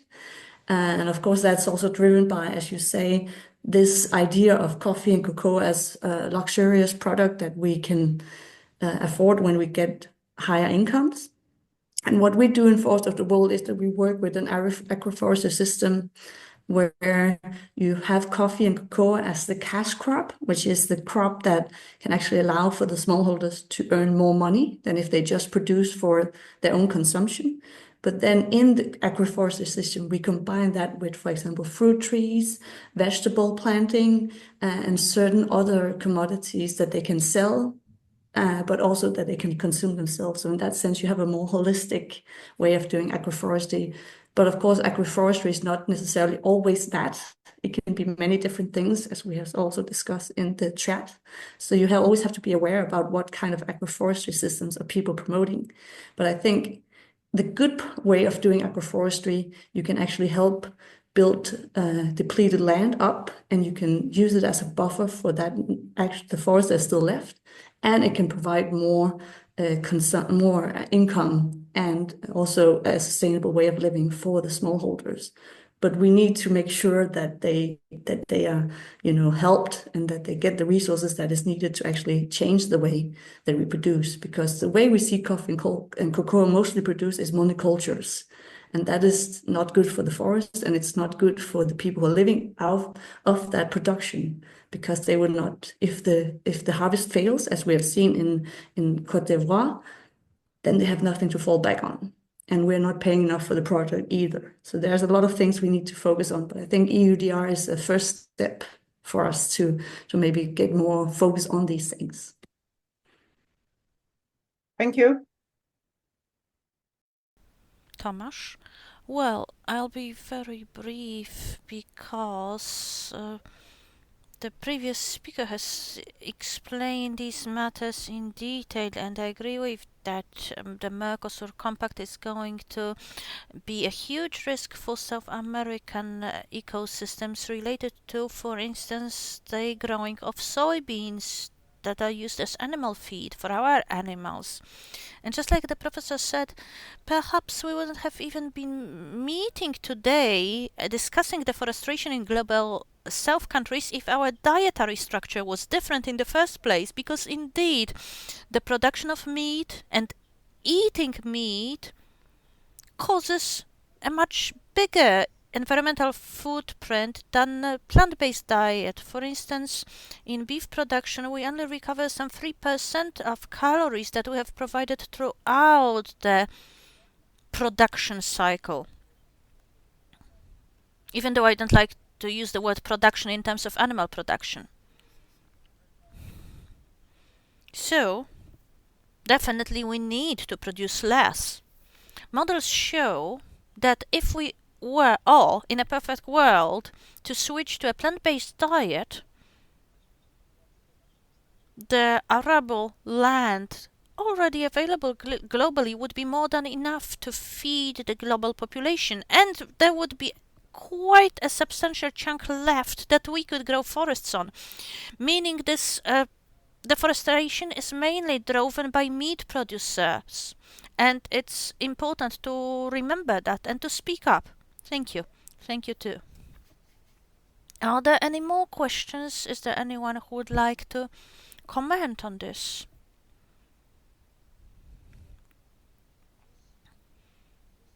If not, then let me take the opportunity. I wouldn't like to exclude our foreign guests in any shape or form, but if I may, let me ask the Polish speakers and or organizers. The ministry was supposed to respond, but even if it couldn't, I would like to learn what you think about our readiness levels for EUDR.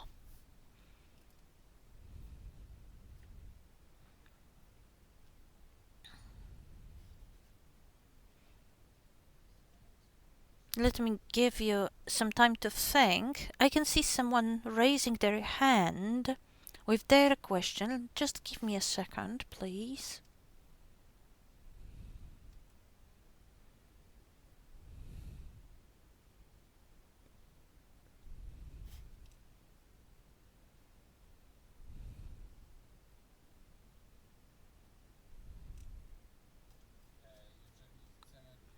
If we want the participants to speak up, please let us know, because we'd need to grant them microphone privileges. All right.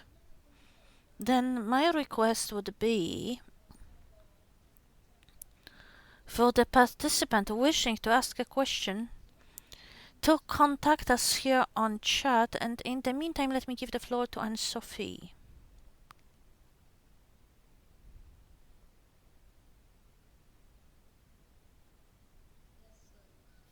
Yes, so I can't answer your question on behalf of Poland, but I can try and say at least that when we see on the European countries in general, there is a reason why the Commission has proposed a 1-year delay, and that is because most countries are not ready.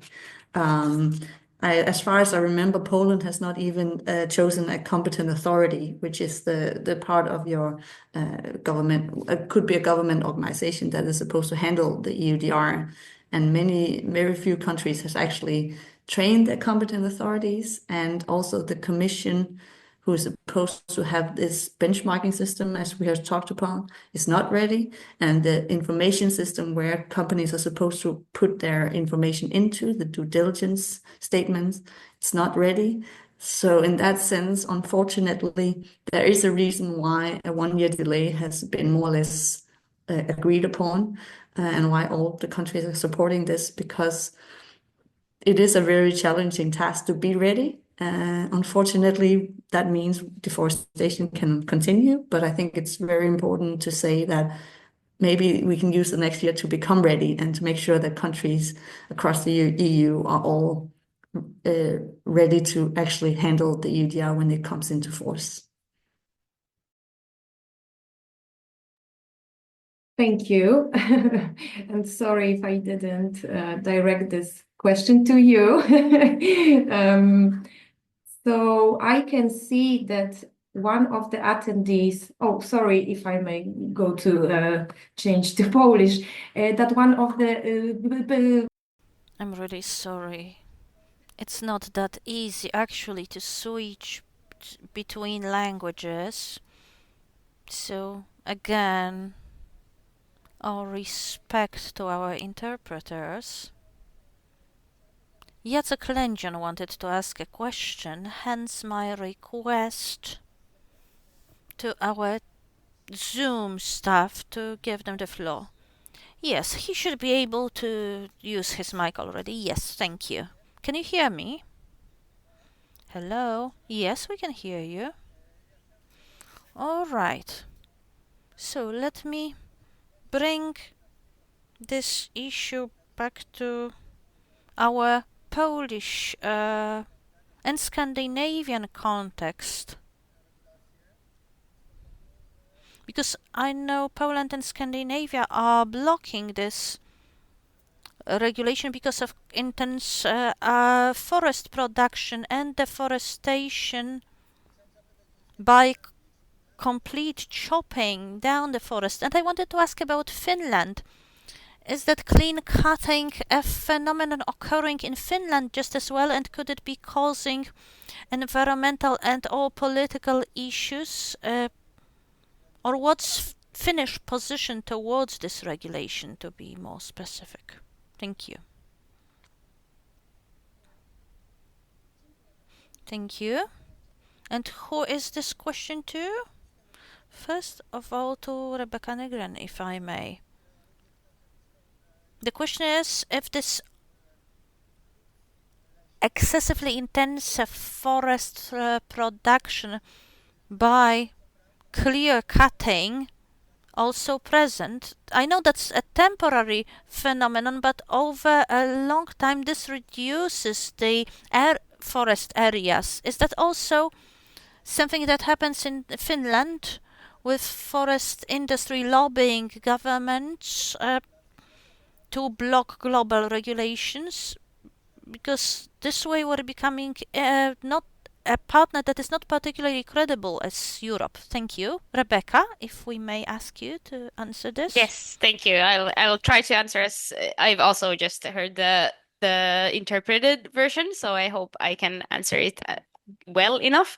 But yes, so Finland, as said before, is very dependent on its forestry industry, and I feel like that's usually the standpoint we have when discussing these new forestry policies, is that we want to keep being able to cut down our forests, but what we do is we also plant new ones. But what is often maybe not included in these conversations globally is that it's not just about deforestation, it's also about the biodiversity within the forest and how healthy the ecosystem within a forest is. So a plantation of forest is maybe not although it counts as forest cover, it is maybe not functional like ecosystem wise. It doesn't have the same ecosystem functions as a natural old growth forest, for example. So in Finland, we have very little old growth forest left, although we have much like 86% of our, or more even of our land area, almost 90% of our land area is covered by forests. Very few percentages of that are actually old growth forests, natural forests. So yeah, I don't know enough about the new legislation, but to answer that, how we are discussing that. But yes, Finland is always in these questions concerned about keeping the forestry industry alive and well, and trying to sort of find these loopholes to be able to cut down more forest and more trees, to have more timber, but in the same time, obviously produce more trees. So have these plantations. Thank you. And Sophie, Yeah, maybe I can just add a bit, at least in relation to the EUDR, because I think having followed the whole process of the EUDR development, there's no doubt that Sweden and Finland were two of the countries that really opposed the EUDR. And in general, Sweden and Finland in the EU are fighting everything that is related to forest regulation. They see it as a national topic, and they don't want the EU to even cover on these things. And we also see that how the EUDR ended deforestation is mostly, and this is a bit technical, but there are a lot of definitions on what is forest, what is natural forest, what is production forest. So, for example, for Sweden, as Rebecca said, plantation forest would not in the same way be covered by the EUDR. It's mostly focusing on protecting natural forests. And that is, of course, a loophole that countries like Sweden and Finland are very happy with, because they don't need to be that concerned about their production. But of course, the main thing is that you still need to be able to trace that data. And that is going to be a huge issue also for foresters, because you need to be able to show exactly where the forest or the trees, the wood that you sell are coming from. So there is a huge task here. And I think also that is one of the reasons why we're seeing this, why the EUDR has been fighting now again, why we're fighting about it in the EU, and countries like also Austria is really against.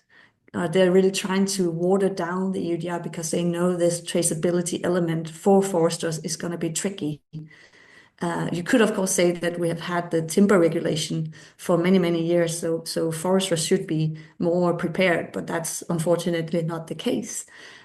So a lot of the fight against the EUDR right now is actually facilitated by especially foresters, and it's probably pretty certain that these are also Finnish foresters. So the whole debate about the EUDR will continue, and it will impact the way you do forestry in the Scandinavian countries. Thank you for this addition. Maria, I can see you raised your hand. I just wanted to tell you that our discussion has taken almost 20 minutes already, so I would ask you to be brief, if I may. I completely understand your comment. However, it would be difficult not to mention the fact when discussing our preparedness level.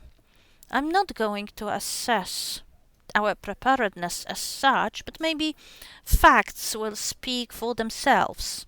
That is, on the 30th of October, in a monitoring committee session that monitors the implementation of our strategic implementation plan for 23 to 27, resolution number 79 was adopted related to implementation of the GATS standard in Poland. These are these good standards related with direct grants. There was GATS 2.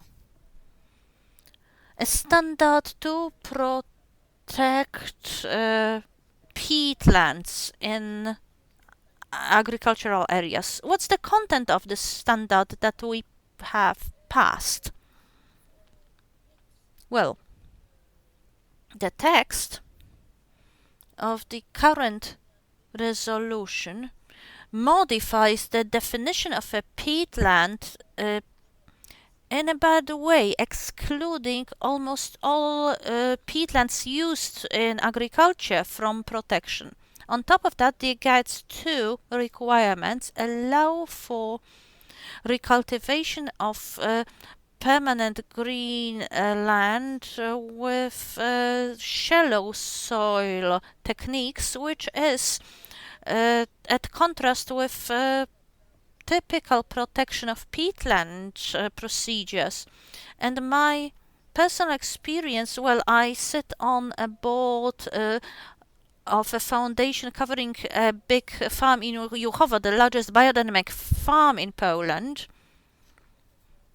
The farm is located in the Zachodniopomorskie region, and the farm has quite a lot of peatland on its territory, and my experience, as well as my discussions with farming specialists, suggest that this peatland should not be worked with. It should be set aside because its cultivation value or efficiency is very low indeed. It's better to leave them fallow. So that's in terms of preparation. Thank you.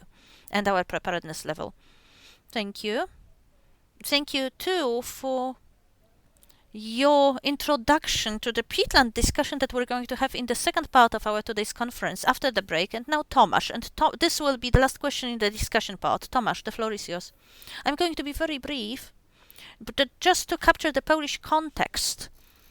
Also talking about forest cutting. Actually, the regulation only discusses specific circumstances related to forestry, and it treats situations when there is arable land emerging where forests used to be as deforestation, while forest management is not covered within the scope of this regulation, of this law.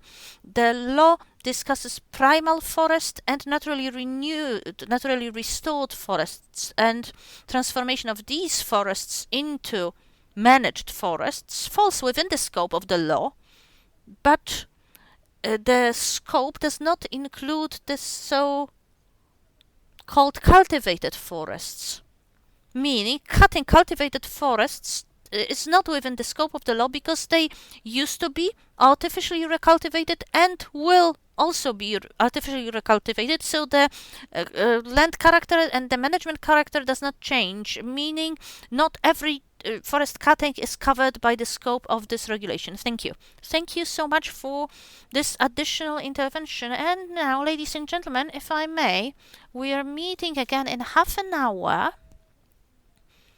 at 12:05, if possible. That's when we're going to reconnect for part 2. Thanks so much again, and see you later.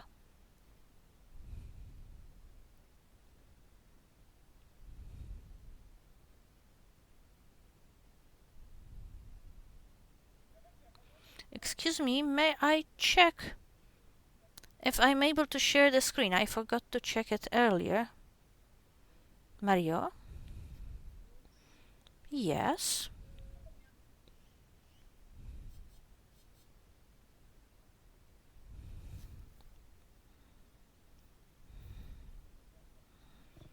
Hello again after the break.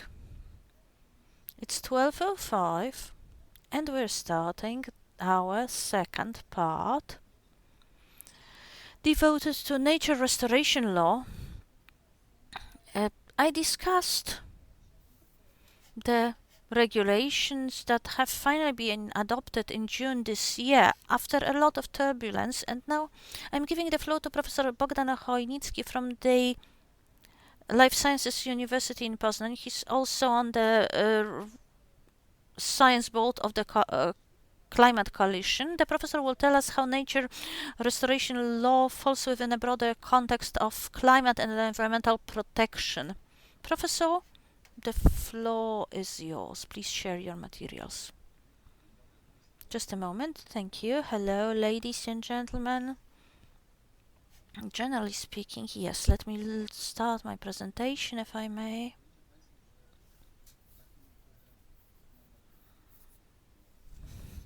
I hope you can see my screen already. Yes, it's here. And this will be a reflection, because very often when we discuss nature conservation law or nature restoration law, very often our thinking is in the categories of what we can say outside of our windows. It was a big surprise to me to note that during protests in Poznań last year, farmers actually felt at risk with cheap food from Ukraine, but their flags they had on their machines had so many words against European Green Deal. So that seemed like a communication disaster ready to happen.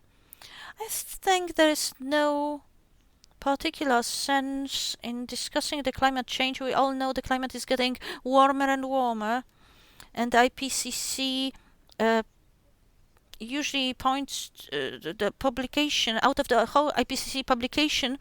Usually the midline scenario is being pointed out, but actually for this 2 centigrade scenario, it's no longer being taken into consideration because what is happening already discusses our weakness in terms of what we are doing. We're moving towards the 4 centigrade scenario, the right-hand side one, shown in the IPCC report as the most negative one, is the one that is binding for today, which also enhances the probability for droughts or extreme temperatures. The similar is true for precipitation. Time and time again, the media publish on that. And indeed, there's a lot of need to communicate that, yes, natural disasters do happen, but the temperature increase makes them happen at a much higher intensity, which is costly throughout various locations. If we look at what the climate change impacts, we have a multitude of directions. And when we're discussing climate change, it usually culminates in an observation of civilization-based impacts. On one hand, the climate change affects our energy sector and the technical side of our lives, but it also impacts our lives as such, the structure of our cities or the way we function, the way we live.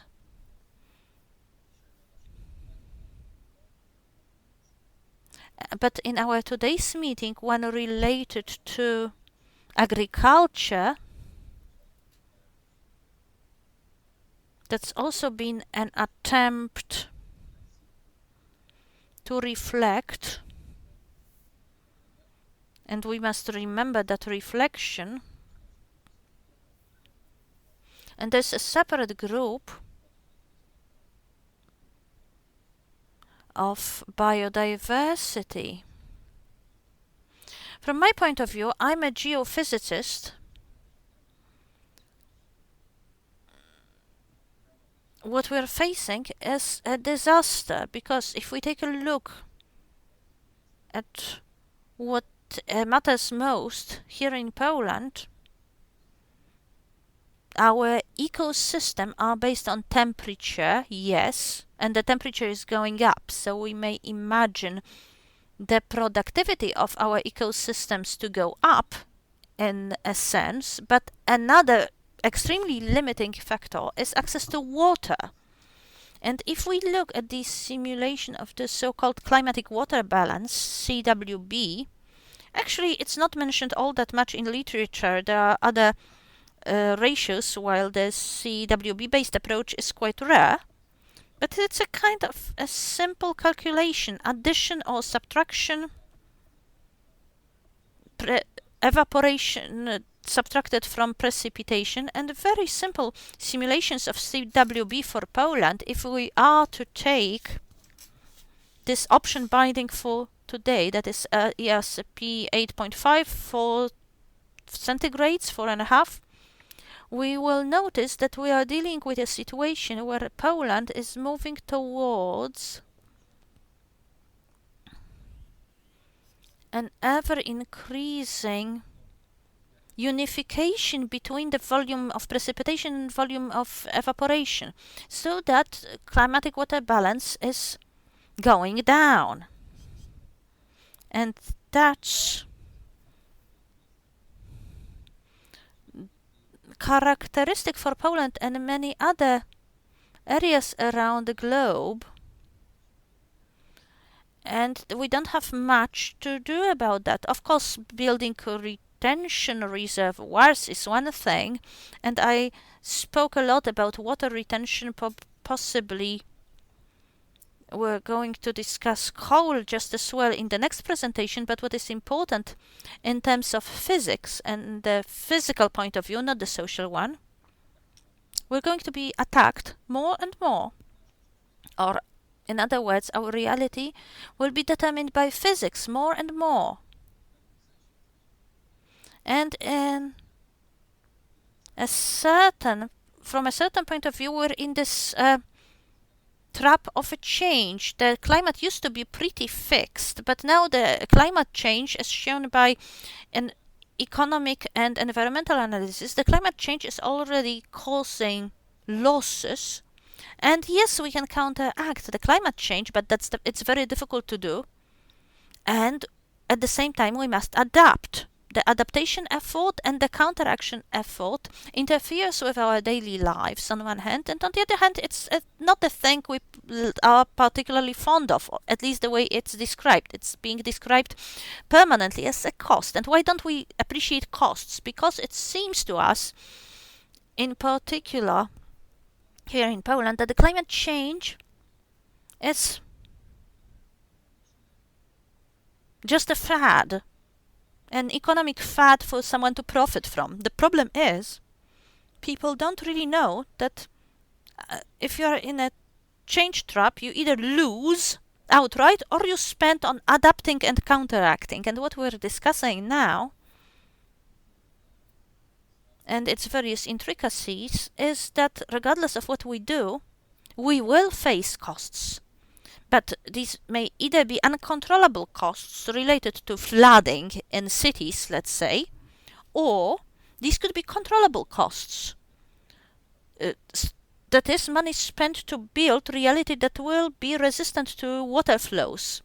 We've seen that lately in the south of Poland and the flood there, where neither the authorities nor the inhabitants have realized that the paradigm of climate permanence will result in continuous rebuilding, while we need an adaptation-based approach that will affect their lives.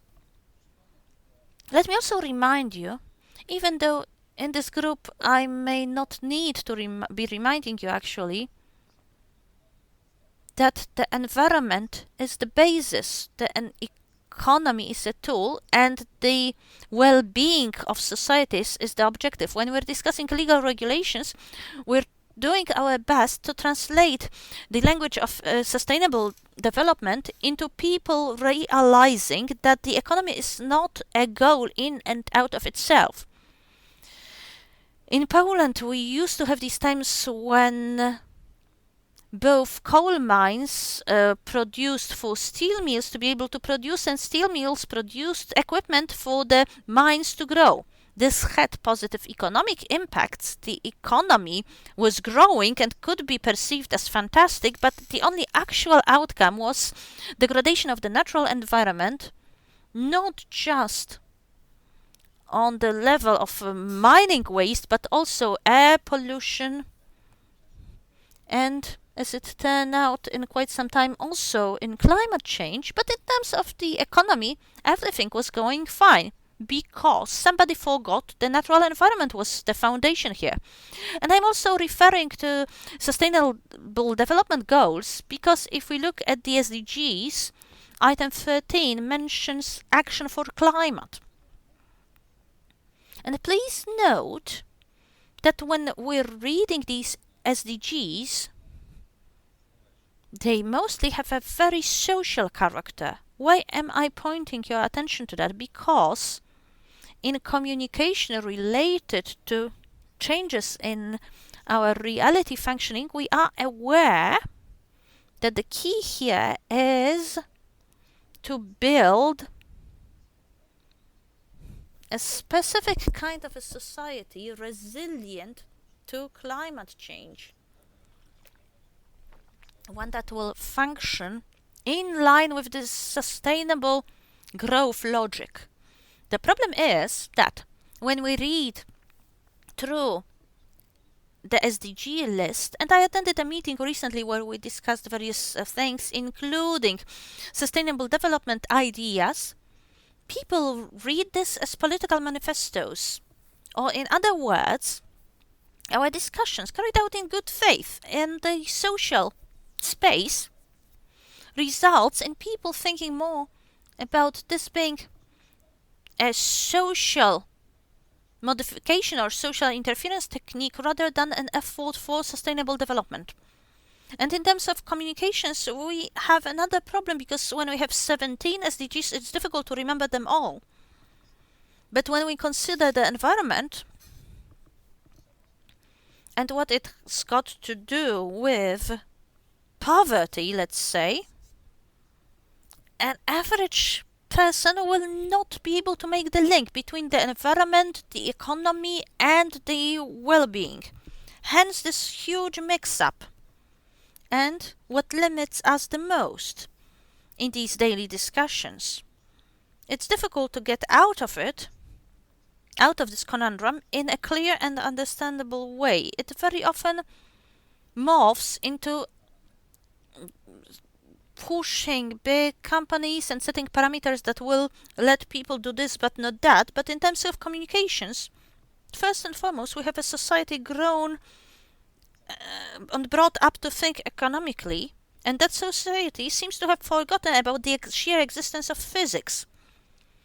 Why is sustainable development linked to climate change? You probably know it, but let me show you this slide anyway.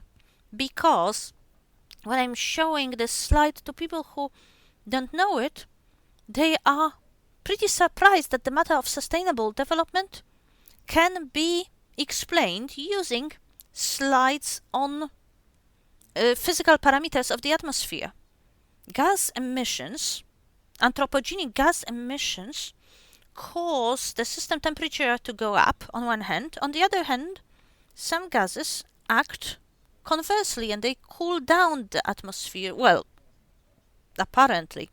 And this means that we impact physical parameters of the atmosphere in a certain time frame. And if we study this graph here, we will notice that up to 40 years post-emission, those pseudo-cooling features start to go out, and only the warming characteristics prevail. The analysis of this graph allows us to present a situation where we've changed the atmosphere and left it to next generations, just for the sake of the today's profit.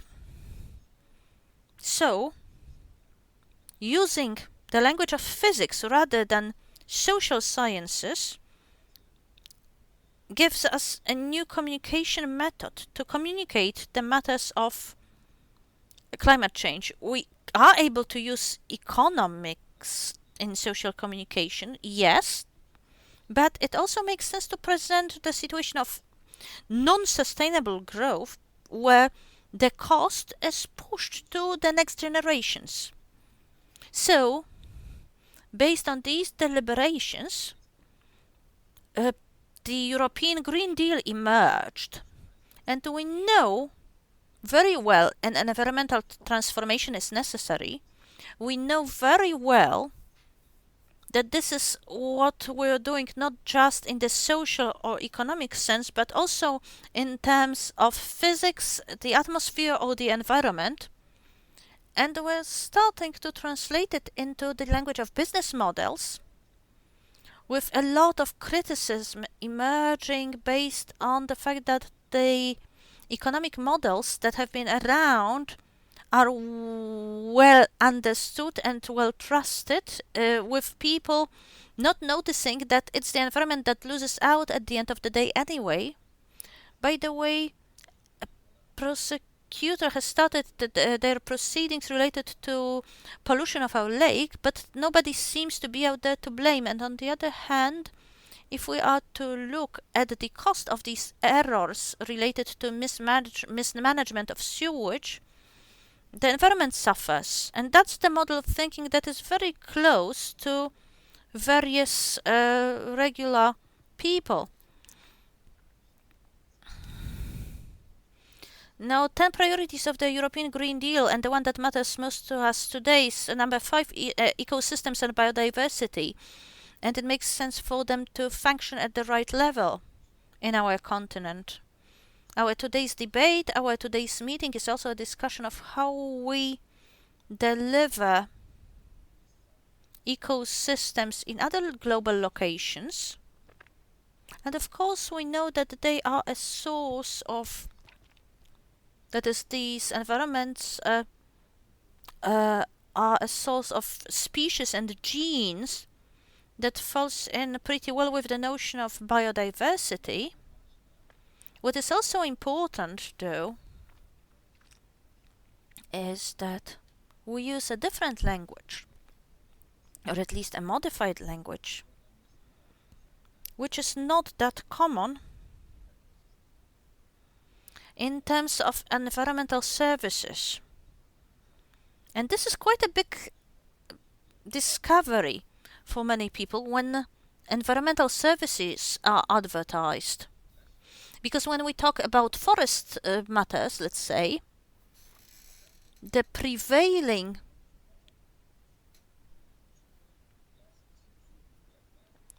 perception is that a forest is a source of timber. Or, for urban dwellers, people would tell you, well, a forest is a beautiful location, and you can describe it this way or another way. But if we actually were to study environmental services, we will notice that there are many more dimensions to a forest than just that. We also know that the objective of nature restoration law is to restore at least 20% of land and sea areas. And the situation is very complicated in that an average person does not really know why they would be supposed to keep that up if for many years already the situation has stayed the same, whatever that same means. If we add climate change to that, a risk to human functioning at an adequate level on one hand, but on the other hand a thing affecting ecosystems, we have quite a big puzzle to solve, because we'd need to affect two planes at once, changing the rules of the game, once related to the climate change on one hand, and that's not just in the context of economics, who profits and who loses, but also in terms of the functioning of ecosystems that will also have to react somehow under the pressure. So on one hand, we want to protect these ecosystems or rebuild them in a sense, but on the other one, there's quite a lot of public misunderstanding and also this disastrous Green Deal go away posted on a farmer's machine, a Polish farmer's machine, with the farmer manipulated by just a few oversimplistic memes that they saw online, with the whole communication being based around pointing to a scapegoat rather than describing the reality for people to discover. And yes, I'm talking on that quite extensively, but if we were to put our perspectives together, we'll have 3 or 4 environmental services: supply, regulatory, and cultural. Supply is pretty easy to understand.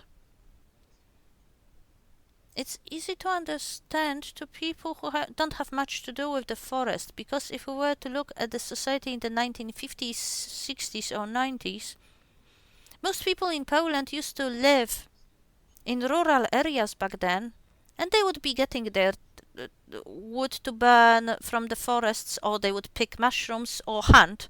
But now in 2024, most of our communities have already migrated to cities, and it's the 3rd generation now growing up of people who don't have much direct contact with these supply services.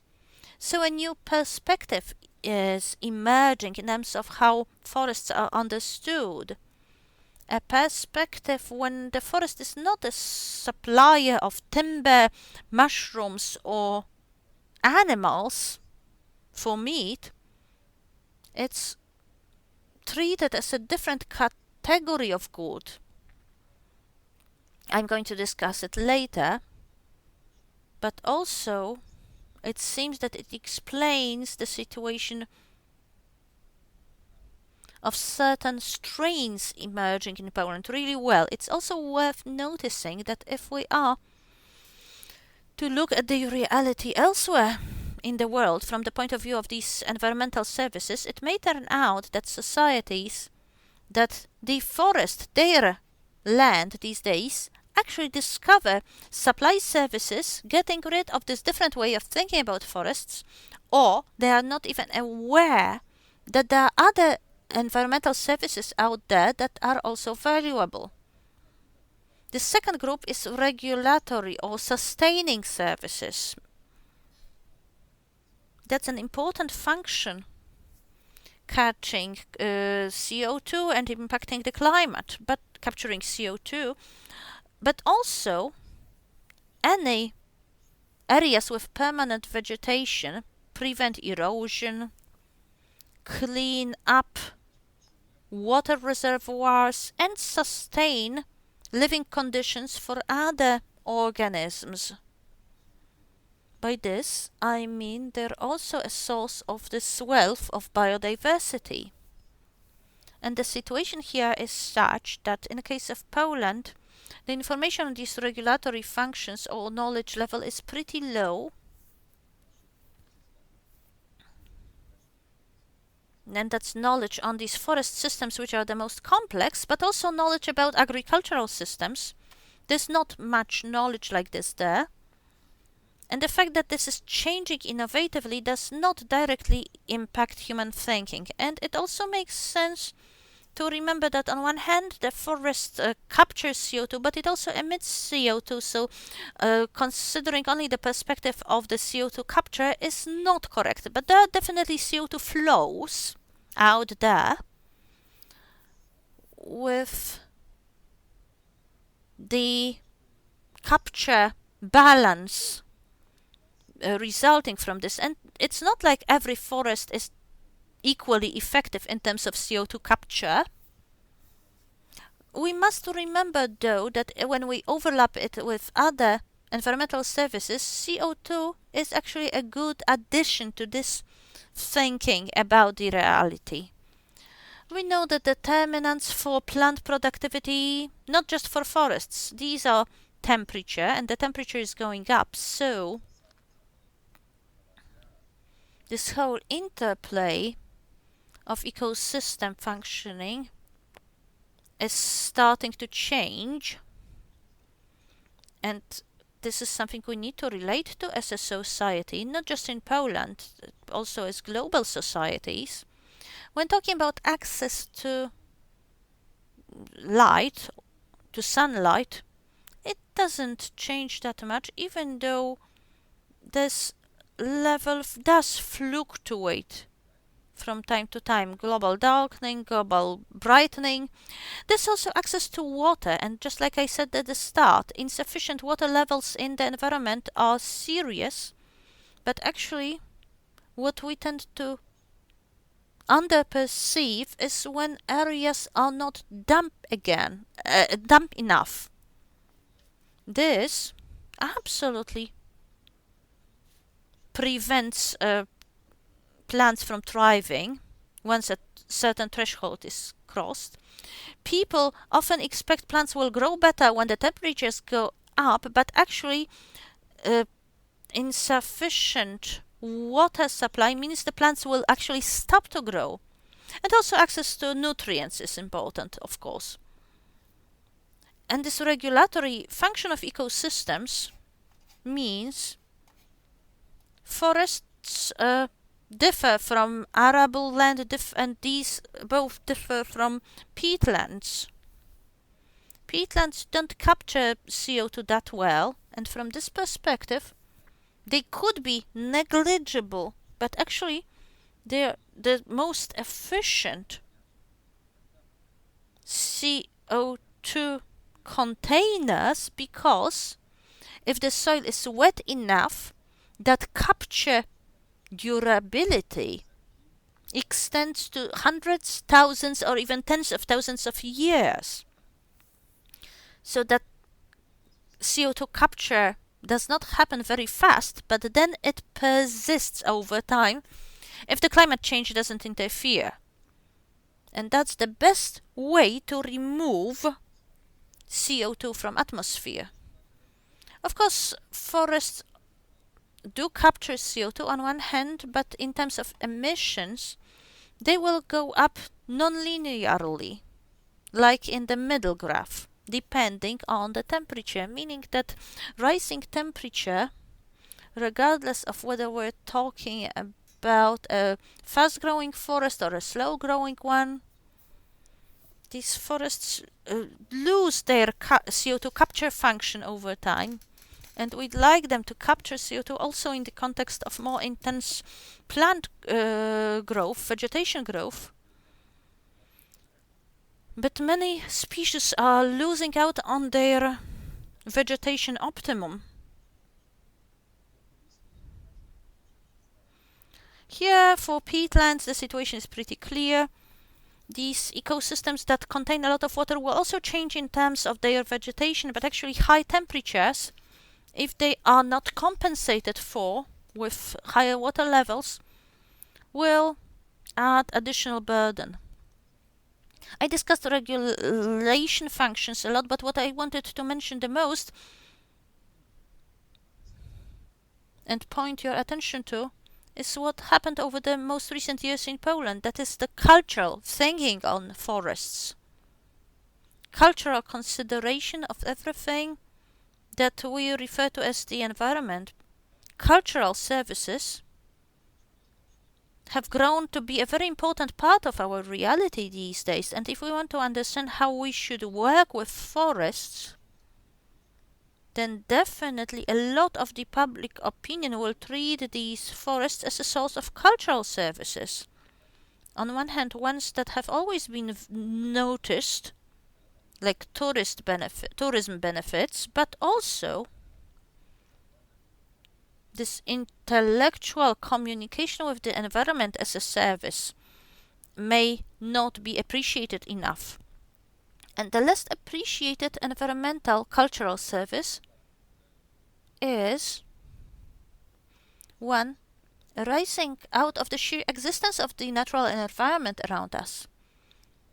A strong conviction emerges about the forest being a value in and out of itself. And based on that, quite a lot of strain emerges, because looking at other production services or regulation services, these may be at stakes when the forest is not productive enough, but when its sheer existence is a reason good enough to protect it, then the perception changes. So when we discuss environmental management, to my mind, the best way is to discuss through the lens of environmental services. That concept has emerged to give a value to the nature. Economists were trying to find an answer to a question of how much a tree in a forest costs, not just its timber, but also its other functions or services. This is not a money we can touch or spend, but it stays there as a communication feature. And if we look the other way, not even discussing the money, actually when we're discussing how to act in order to succeed, we're hoping and counting on the local communities becoming a pillar to support that. It doesn't always work like this. Some South American data shows it. But we want to realize and modify and work with awareness related to the environmental services, because where forests are chopped down, usually the conviction on production function prevails. It's no wonder in less affluent countries that's also a new discovery to these people. They used to consider nature in a more spiritual sense, but what is new to them is that you can also profit on that, and it's more than understandable. So we're discussing about quite complex phenomena. And this is basically all I wanted to tell to you. I hope I described this story of the environment and the regulations well enough in the context of the climate change. Thank you so much. Thanks so much, Professor, for telling us more about how climate change impacts the ecosystems, what the basis of environmental sustainable development is, and what the underlying foundations of NRL are. Now let's go to the area of wetlands and their role in adaptation to climate change that has already been referenced by Professor Chojnicki. Nature restoration law regulates matters related to nature protection and recovery, and we will hear from Professor Ewa Jabłońska, Deputy Head of the National Environmental Protection Council. Ladies and gentlemen, all the speakers are sharing their brilliant materials with us, and I would not like to interrupt anyone. Hence, a request to upcoming speakers, please do your best to deliver your presentation within the 20 minutes you've been assigned, and everyone attending can ask questions in chat. Professor, the floor is yours. Hello, can you hear me? Yes, we can. Good, let me share my presentation then.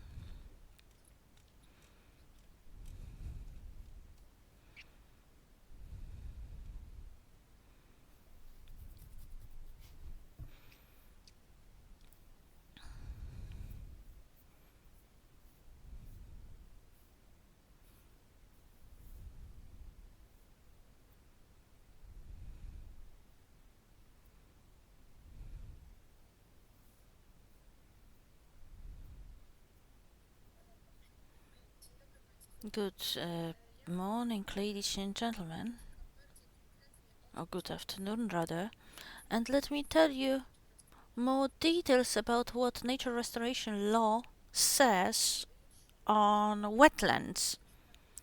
We've discussed many issues already, and in particular Professor Chmielnicki told us about environmental services that we will hear about in my presentation just as well. Nature restoration law discusses various aspects: restoring natural ecosystems, various interferences in agriculture and urban areas, but wetlands is a theme that recurs throughout almost all its parts, maybe apart from planting trees in urban landscapes, etc. Most nature restoration law parts, though, have something to do with restoring wetlands.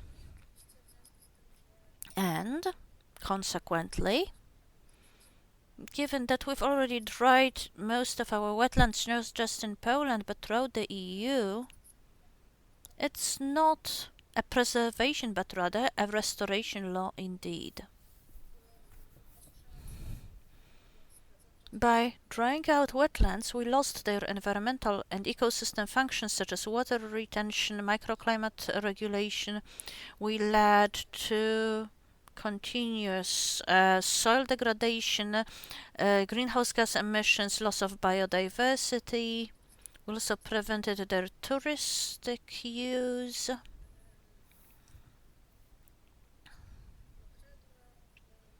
Now, wetlands, as they are understood and as pointed to by the Ramsar Convention, are quite a broad notion, covering underground and surface waters that can be classified in various ways. I tried to show you the various interrelations in this graph. Peatlands that are supplied both by underground and surface waters, as well as various river-related ecosystems or locations such as water treatment plants even. When talking about nature restoration law itself,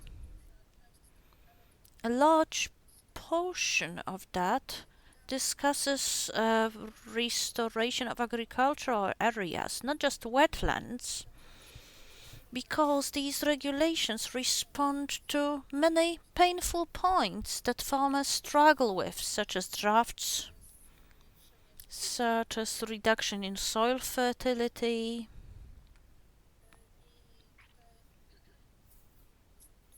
and here these statements on coal content in mineral soils are very important. These are related to mineral-rich soils. Restoration of insect population is another important theme, somewhat related to wetlands.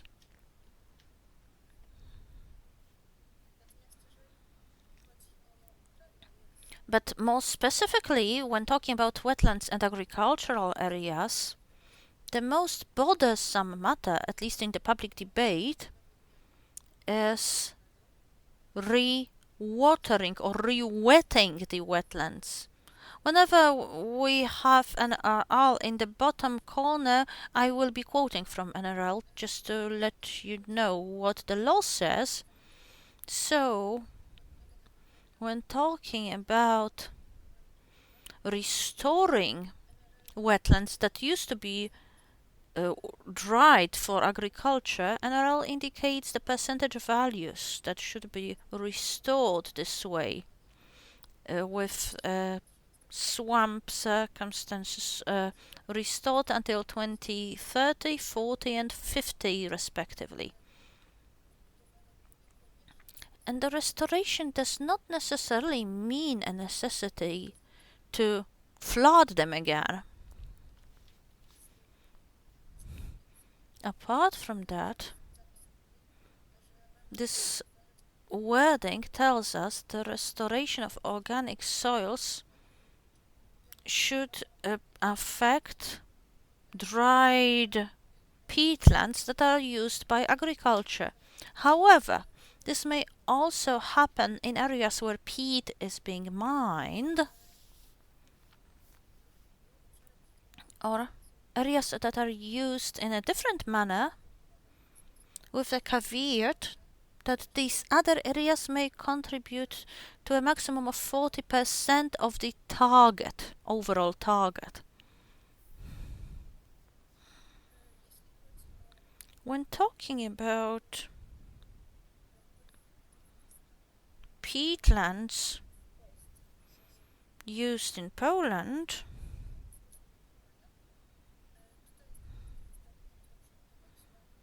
then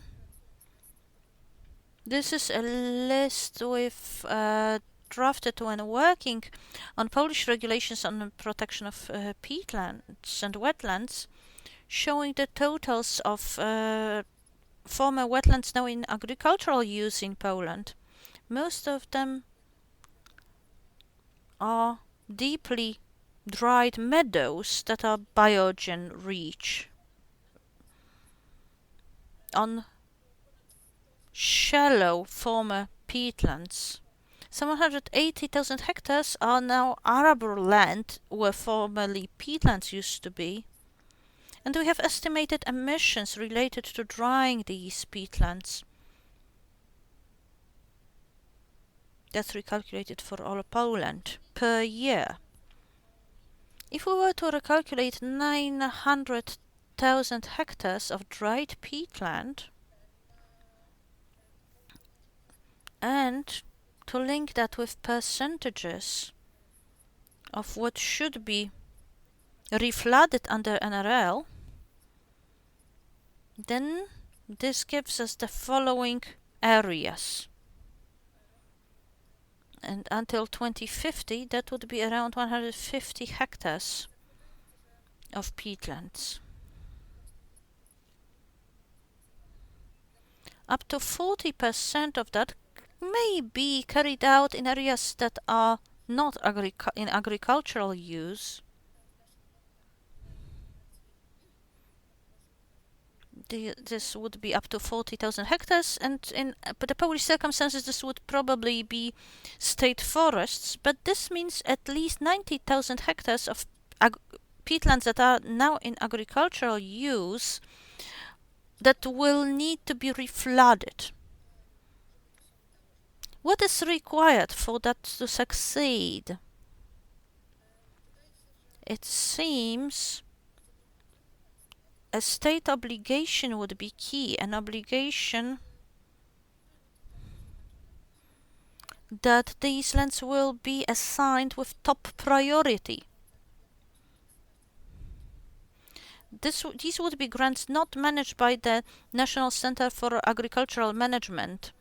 Right now, that center manages around 100,000 hectares of dried peatland. Of course, these are very fragmented plots. However, the fact that this institution, with an abbreviation of KOWR, would target its land, the land it manages, for that restoration would not be enough.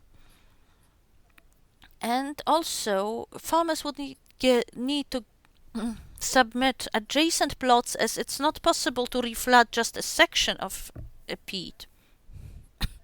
Hence, it would be necessary to focus on some specific areas, natural parks, etc., and to coordinate these activities in order to achieve flooding of larger chunks of peatland.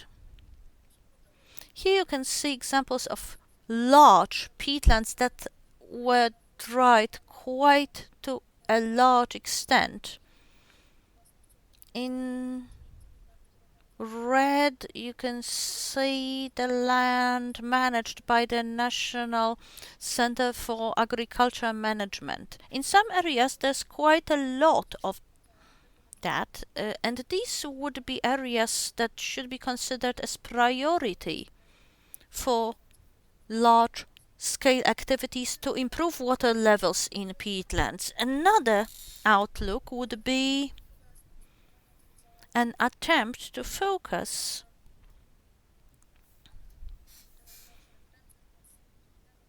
on Ramsar areas. That's also where most of the dried peatland is in Poland, by the way. When talking about areas managed by state forests, the State Forest Authority already notices that production of timber in peatland or wetlands is not particularly profitable, and they are starting their local attempts, for now local, to exclude some wetland areas from use, even on a regional level. What is necessary, though, is to provide priority treatment to small-scale natural retention in forests. These projects are underway, with various activities being implemented, in particular in projects that are in planning already. A lot of artificial small reservoirs are being planned, and more focus needs to go to planning ditches and restoring natural wetlands where wetlands used to be, rather than digging up artificial reservoirs. That's the main task for the forests, and for this whole venture to succeed, coordination is required, both for forest and agricultural areas, because water will never follow artificial administrative borders in an environment, it will flow freely. So it's necessary to coordinate these efforts taken in agricultural and forest areas and support one another. What is also important is to match environmental protection regulations to the status quo, as the current regulations for Nature 2020 habitat protection are structured in a way that allows planning protection activities mainly where the habitat is, but it's very difficult to plan them outside of the borders of that habitat. And habitats require external protection and large-scale efforts aimed at increasing the water level. By the way, if I have not mentioned it at the start, reflooding is an obligation under NRL just for a fragment of these dried peatlands that are in agricultural use and for which organic soil recovery is implemented. What other recovery may be considered? NRL indicates that member states may choose measures out of a broad range, from transforming arable land into permanent green areas through extensification measures and reduced drying to reflooding. Now, the GAEC 2 standard that has already been referenced just as well could constitute a very solid basis for a further extension under NRL. Unfortunately, the format proposed by the ministry is extremely limited and inefficient in that, or it even pushes us back as compared to the status quo, because it seemingly allows the construction of new dewatering ditches even in well-preserved peatlands. The standard also, by the way, just like Maria said, introduces a peatland definition that will only be met by well-preserved peatlands. So, the conditionality or the NRL statements covering peatlands that are in agricultural use will not have happened under the new standard, rendering the standard extremely superficial and one aimed at implementation of NRL at a minimum cost rather than banning new drying of peatlands. This is aimed at allowing NRL to take a step further.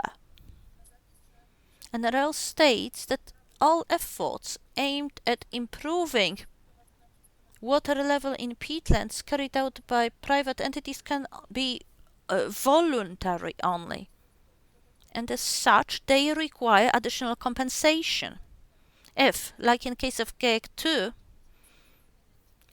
basic measures would be introduced, then additional compensation will only be due for active interference, such as filling ditches aimed at increasing the water level by at least a bit, which peatlands need because they are also affected by droughts. An additional retention compensation tool is retaining water in permanent green areas, which is underway right now. However, the implementation, well, first of all, it's not nationwide or countrywide, and secondly, I heard from various contributors that it's not really used by farmers because it's misinterpreted, with farmers believing they will be penalized if they join the scheme but don't completely flood their land. This is not the case. The areas are test flooded by a research institute, and only if this succeeds, the subsidies are granted. So these activities can support the realization of general objectives, but should also be extended further. Peatlands, though, are not the only thing that NRL discusses. The law also has clauses on increasing the counts of agricultural landscape bird species. Right now, that ratio is monitored very effectively in Poland under the National Environmental Monitoring. And it was proven that over the past 2 decades, it continued going down year on year by about 1% PA. Actions are necessary to stop that trend or even to reverse it. And here we've got a group of birds that contribute to the ratio. And these are species related to wetlands in terms of their habitats. Improving the quality of wet areas will improve their habitats too. And this way it will contribute to improving that ratio just as well. Another aspect in recovery of agriculture areas has the following ratios that should also be improved. One of them is highly diverse agricultural landscapes. Here again, highly diverse landscapes are, for instance, the buffer zones surrounding water features. These, on one hand, contain nutrient flow off agricultural areas, preventing eutrophication of rivers and thus contributing to reducing eutrophication of the Baltic Sea, as we heard in the previous session. But these buffer zones can also be continuous, a several meter wide strip along the river. We can have 2-pronged riverbeds, but also very broad valleys. Here I wanted to present you with the results of our study, a social study that is. We surveyed a large representative population of people living in 3 countries. We asked them, how much would you be able to pay for rivers to be renaturalized along their beds, along their banks? We showed these charts to respondents showing different characteristics of rivers: low intensity farming, intensive farming, wild swamps, or permaculture. And we also added environmental services provided by these types of rivers. It turns out, well, in this chart you can see how much an average inhabitant of Denmark, Germany, and or Poland would pay for that change to improve the quality of the Baltic Sea. And the answers are in euros recalculated into purchasing power parity. How much will a local inhabitant pay? The first question was very broad, to improve the quality of water in the Baltic Sea, but the second question was more specific. To change rivers where they live into more natural ones with low intensity agricultural use or permaculture or wild swamps. And throughout all these countries, people were surprisingly willing to renaturalize rivers and to recreate buffer zones along riverbeds, be them wild or used by the agriculture. There were no major differences between these two categories.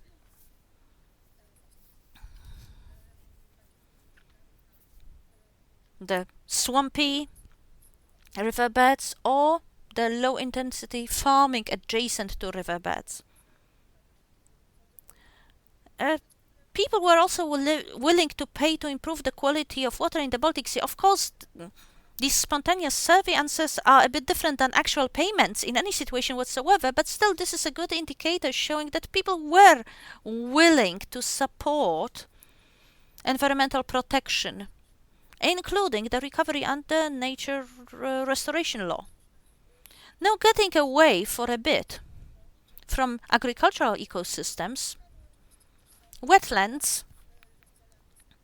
are also mentioned in chapters on maritime ecosystems. There are many wetlands on the Baltic Sea coast, so there are relations to what happens in the sea, vs. in the rivers, and the condition of maritime ecosystems depends on the seashores, in particular limiting eutrophication, which can be impacted by these swampy buffer zones and wetlands. The next item now. By its nature, related to wetlands, is bringing back continuity of rivers and floodplains. NRL states at least 25,000 kilometers of rivers need to be brought back to natural course. And this naturally flowing river is not just a factor of transverse continuity, it also needs to have continuity with its floodplain and temporal continuity.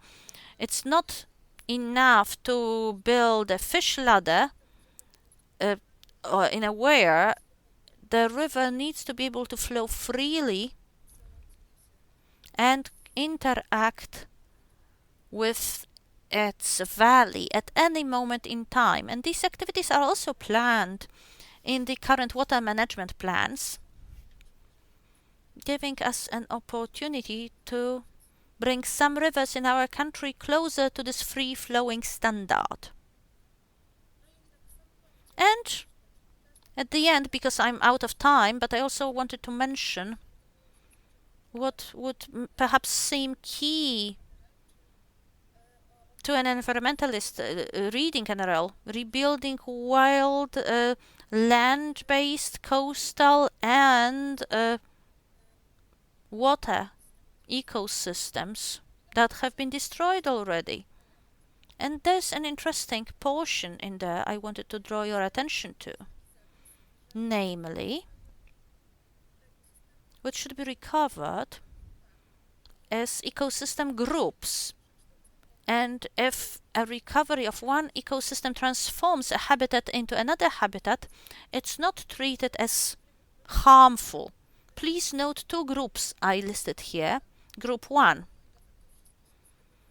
is actually all types of peatland habitats, non-forest ones, as well as forest ones, and Group 3 covers all types of riverside habitats, open ones and forest ones again.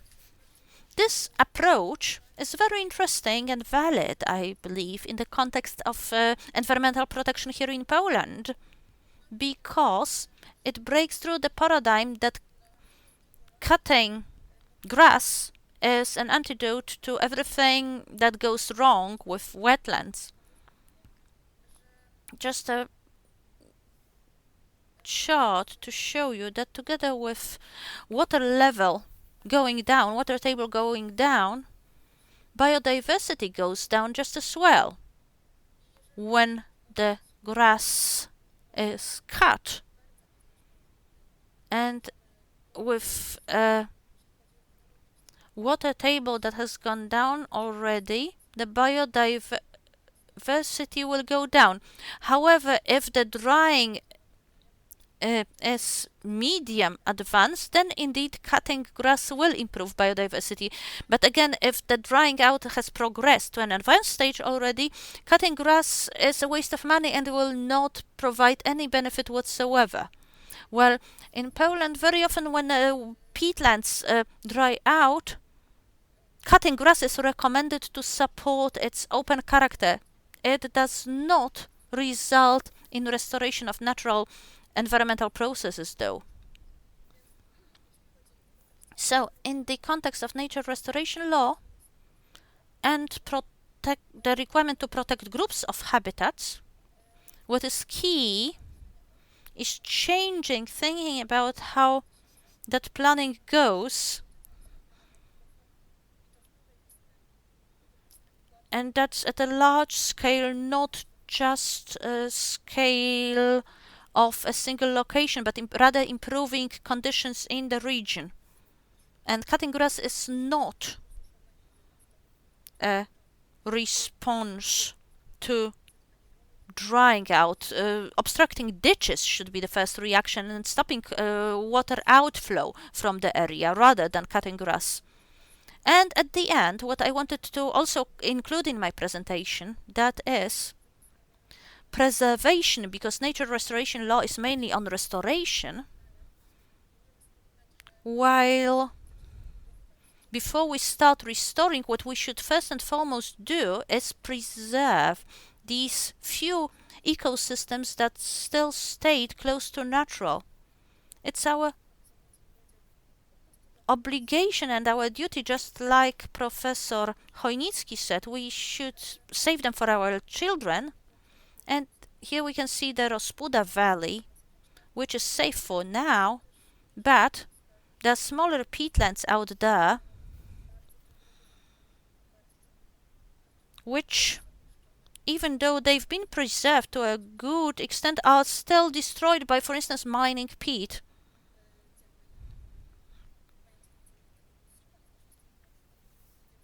And whatever we would do to stop that, in case of this peatland, for instance, it turned out that the regulations, the protection regulations, don't apply if there is no nature reserve, but just a naturally occurring peatland. The regulations are not effective enough. So it's very important to also make sure to protect what we've got before we even start restoring, even though restoration is also very urgent. It is, but we should first and foremost of all protect what we've got.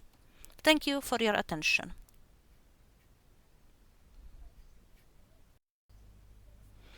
Thank you so much, Professor, for sharing your knowledge in terms of the position wetlands take in nature restoration law, and also discussing the recovery of agricultural and maritime wild ecosystems. Now back to the Baltic Sea, its flora and fauna. We will hear about the impact of climate change from a researcher studying that very theme, Professor Węsławski. Professor, if you could please share your screen now.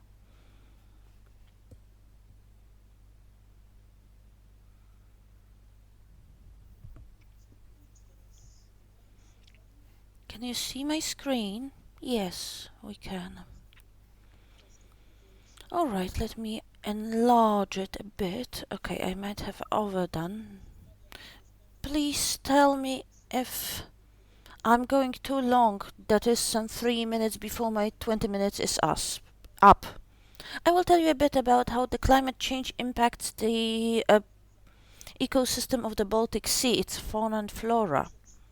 First of all, let me quote this very solid study by an international group led by German and Swedish modeling specialists. For many years, they've worked as a part of HACOM, this Baltic Cooperation Organization, and they've been running very complex analysis for over 20 models of scenarios of climate change. These multiple models, they then average out to act as the most reliable information on how the climate changes in the Baltic Sea. The map at the top of the screen shows that the Bay of Bothnia and northern Baltic Sea is warming up the most rapidly, but the three graphs to the left show a very important phenomenon, that is the colors of individual bars. The blue one means we're going to stop the climate change, the red one means we're not going to stop at 2 centigrades increase of temperature, and the first graph shows the oxygenation level, which will go down in the Baltic Sea as the temperature goes up, either radically or we'll be able to slow it down a bit. The second graph is phosphorus level, and the information is the most dramatic about phosphorus because phosphorus that the member states are trying to limit as much as possible in terms of fertilization from agriculture. It has gone to the bottom of the Baltic Sea in large quantities, and it's being activated without oxygen there and introduced into the environment. It's a process we cannot stop. It may be slower, it may be faster and more radical, but the quantity of phosphorus in the ecosystem will continue to go up because what is stored is more than enough for the next 200 years. The situation is a bit better with nitrogen because the quantity of nitrogen can be limited and slowed down as we progress to less intense use of areas. Unfortunately, Poland, being the largest agricultural country and the largest population, means that even when we use much less fertilizer per capita than Danish people, Swedish people, still there are 10 times more Poles than Danes and 10 times more agricultural land. So however great we would still be contributing to eutrophication of the Baltic Sea. A very important phenomenon that is a differentiation of phenomena is that there are some phenomena in the Baltic Sea or in the environment that we can assess, such as biodiversity. I know what I'm talking about because in the maritime biodiversity assessment programs, well, I've been a part of these for over 3 decades, and these days biodiversity seems to have lost its original meaning. Nobody knows what we are talking about anymore because biodiversity is both microfungi, one cell organisms, hundreds of thousands of species even in the Baltic Sea, as well as bacteria, as well as seals and large animals. All that is biodiversity, while some people only notice one group of phenomena or animals, not the others, and everybody uses their own indicators. The situation is extremely messy, and we're unable to give a joint information on what the maritime biodiversity looks like these days. And there are other phenomena out there ones we are not able to impact. In case of the sea, we must forget about recovering it, bringing it back to a natural ecosystem. You cannot eliminate the pollutants that have been introduced already. In shallow seas, for instance, that's about phosphorus or microplastics. You cannot eliminate these. Nobody has come up with an idea of how to do that.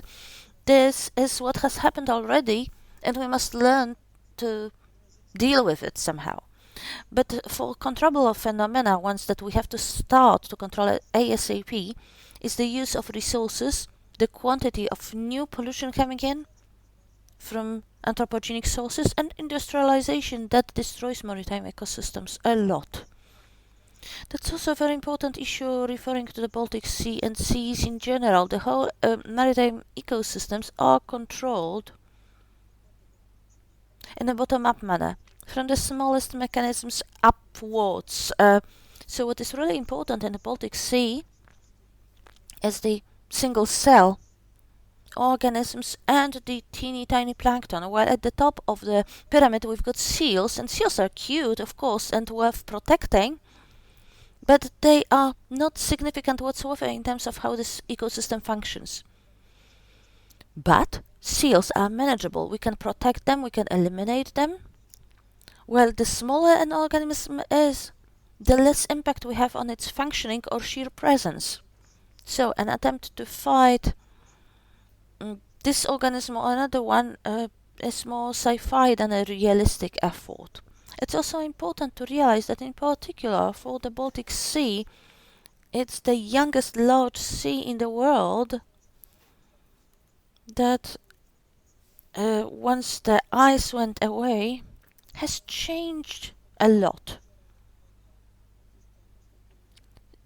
These changes occurred ever since the ice cover went away. First it was an ice lake, then another type of lake with sweetwater fauna and flora, freshwater fauna and flora, to a very cold littorine sea with so many species coming in from the Northern Sea, up to a brachial, somewhat salinated reservoir with quite diverse fauna in terms of east to west or north to south.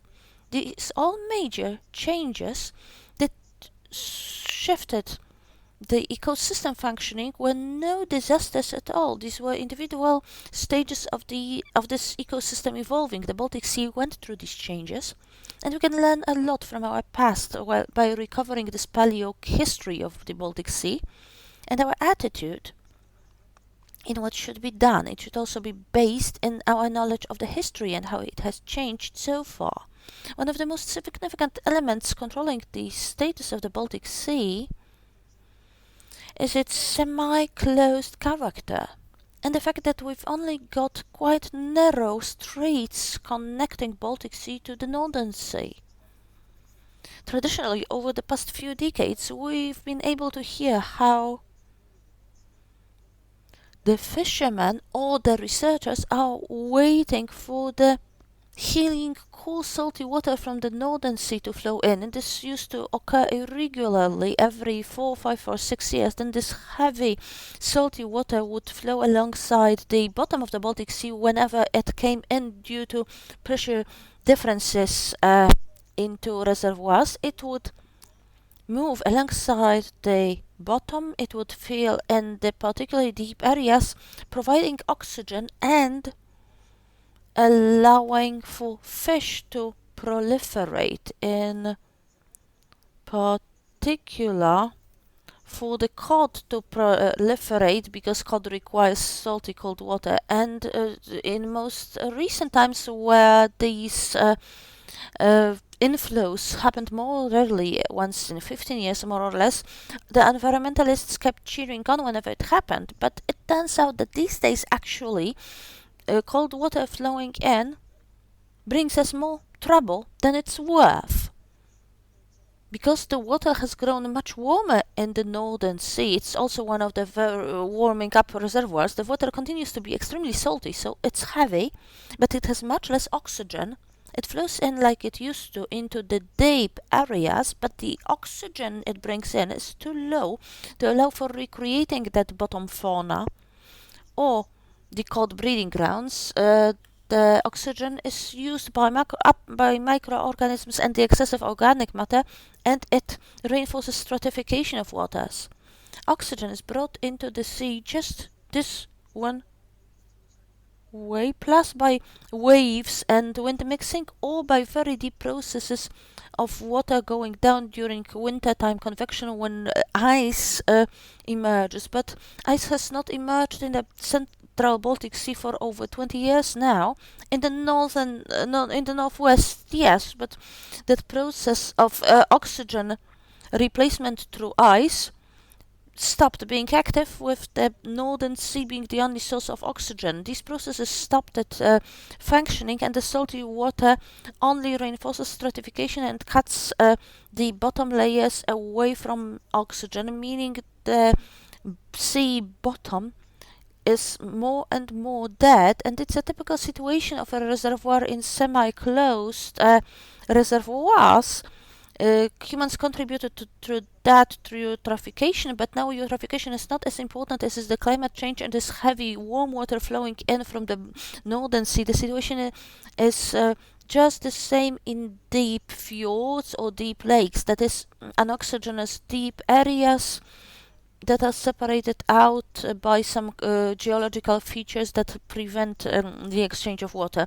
This is what we are facing. We cannot stop the process. It eliminates the life in deeper areas of the Baltic Sea, which does not mean that the surface layers are that bad off. Oh, Professor, we got a request. Could you please try show a few full screen mode? Could you try the F11 button, perhaps? F11, alright, yes, indeed, it worked. Thanks for the tip, I hope it worked. Yes, it did. Apart from water flowing in from the Northern Sea, another important, very important factor is rivers and their natural course and retention.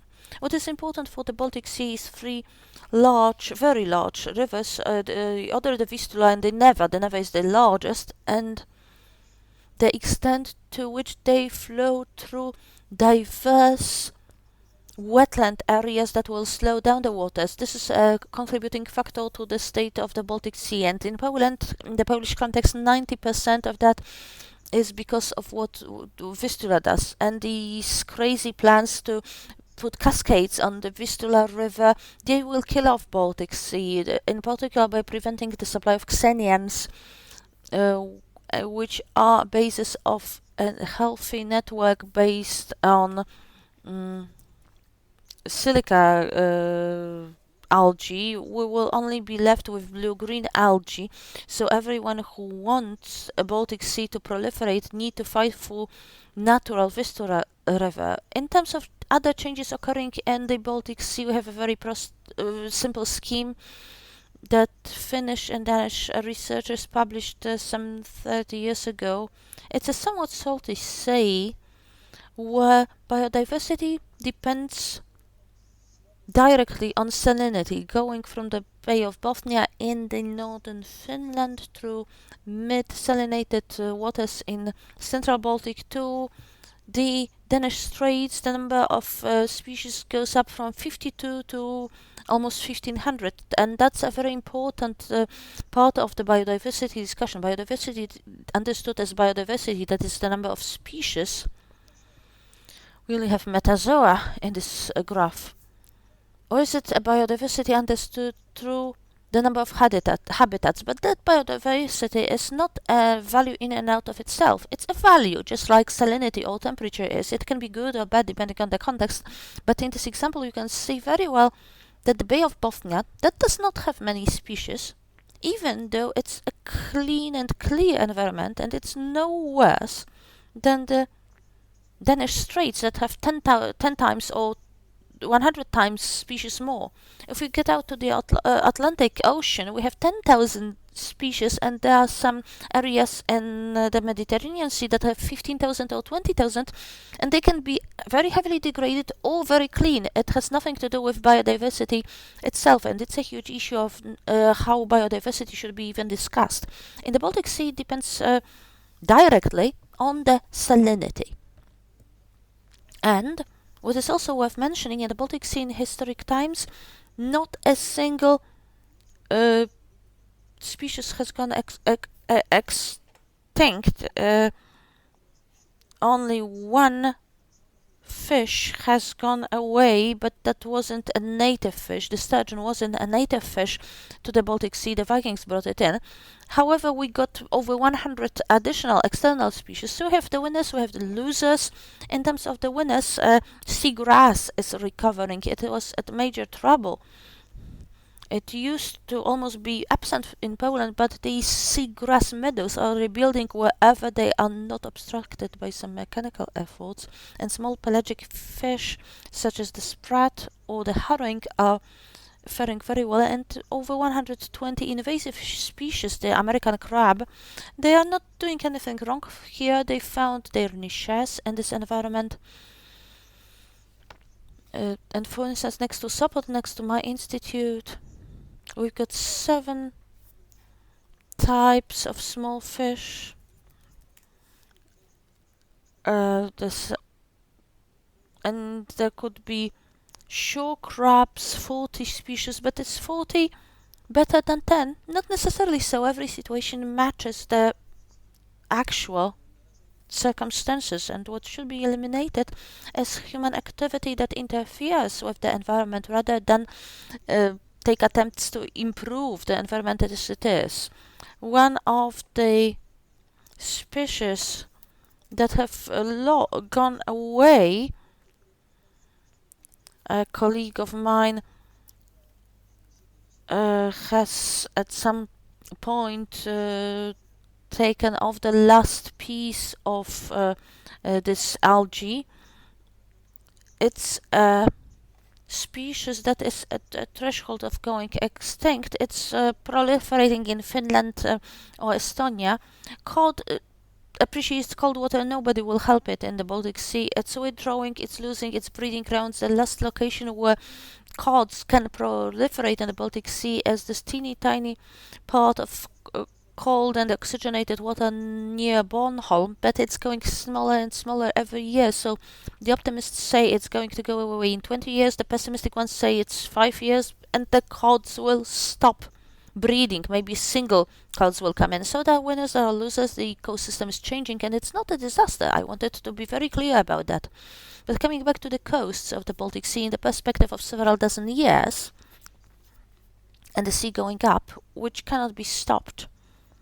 Again, we can only discuss about the pace it's going to happen at. Actually, it's very good news for an environmentalist, in particular next to where the Vistula River joins the sea. Of course, the farmers in Żuława are going to be very unhappy about needing to leave this area, but in terms of the environment, it's going to be as precious as bird breeding grounds in saline wetlands in let's say the Netherlands. But in Poland, the year 2000 Act on Protection of the Coast says we're not giving up even 1 meter of the Polish coastal line according to aerial photos taken in the year 2000. So we're spending tens of millions every year to put sand where the sea took it away, and that erosion is unavoidable anyway. So the efforts are futile. Another important part of the discussion of how the Baltic Sea is changing is that we have 2 types of strategies that are possible. Both are being debated right now by the public. One, quite a popular one, is an orchard farmers. It's directly copied from how land systems are managed. Saying, well, you can select a field or a piece of forest or another reserve, land-based reserve, and define what is going to grow there and what animals are going to be there. Let's say 1,000 of this, 10 of that, 1 of that. And you can fertilize the field, you can remove the species you don't want there, you can control and shape that ecosystem. But this approach is absolutely unsuitable for maritime ecosystems. Like I said, the sea is controlled by the microorganisms, and we're not able to control the microorganisms, so whatever we do,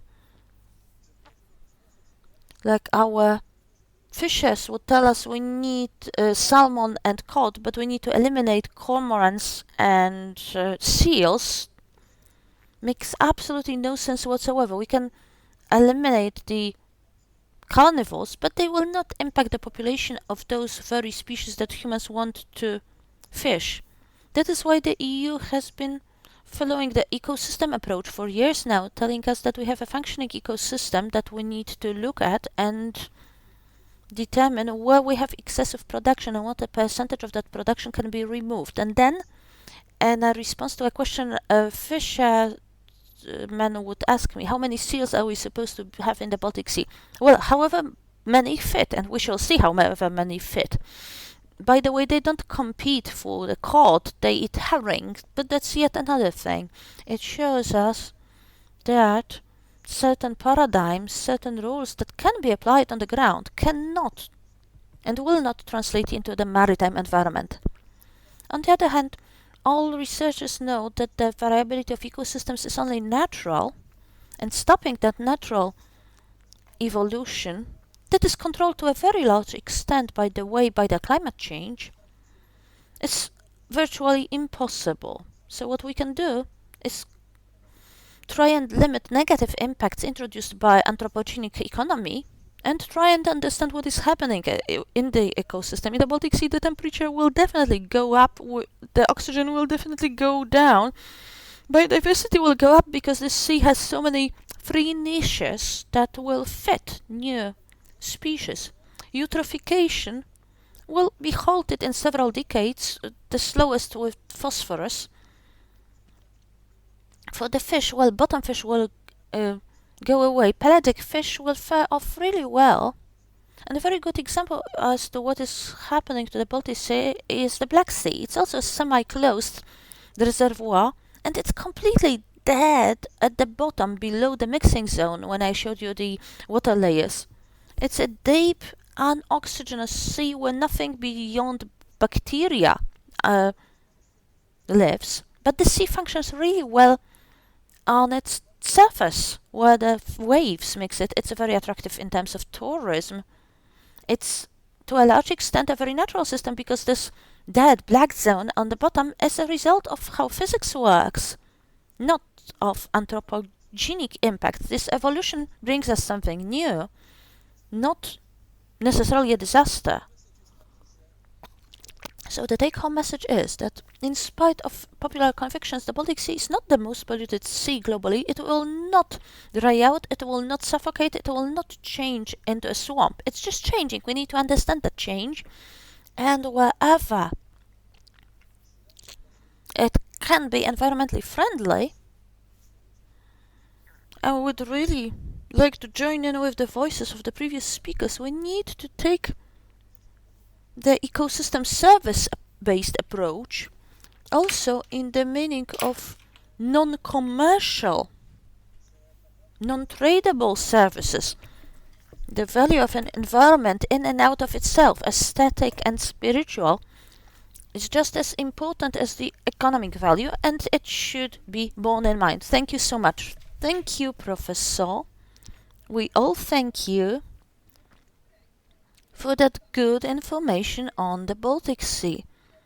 And now, let me ask Professor Paulina Kramasz to tell us why we need a nature restoration law in the first place and whether it could be beneficial to us in parallel, both for the agriculture and for the environment, and if so, what benefits would that be? If you could please try and combine these aspects. The floor is yours. Just a second, I can't seem to switch to the full screen mode.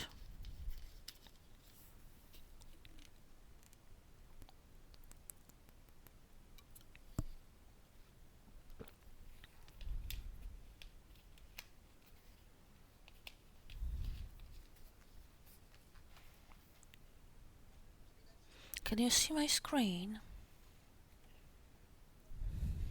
Yes, we can. Good. Then thanks so much for having me and for the previous presentations that were all very interesting. I learned Professor Węcławski also cheered me up a bit. I was concerned about the Baltic Sea. Now I will be concerned a bit less because this is my favorite sea out of all. I'm not going to talk about NRL. I'm sorry, but I'm not an expert in legislation and I don't really want to become one. What I wanted to tell you about is what some farmers in Poland know already and what almost everyone used to know actually.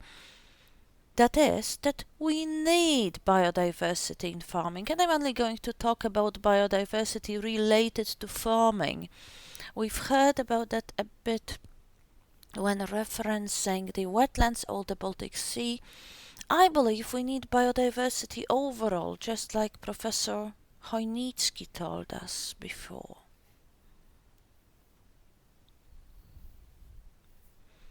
Great. So, here we've got this picture. Unfortunately,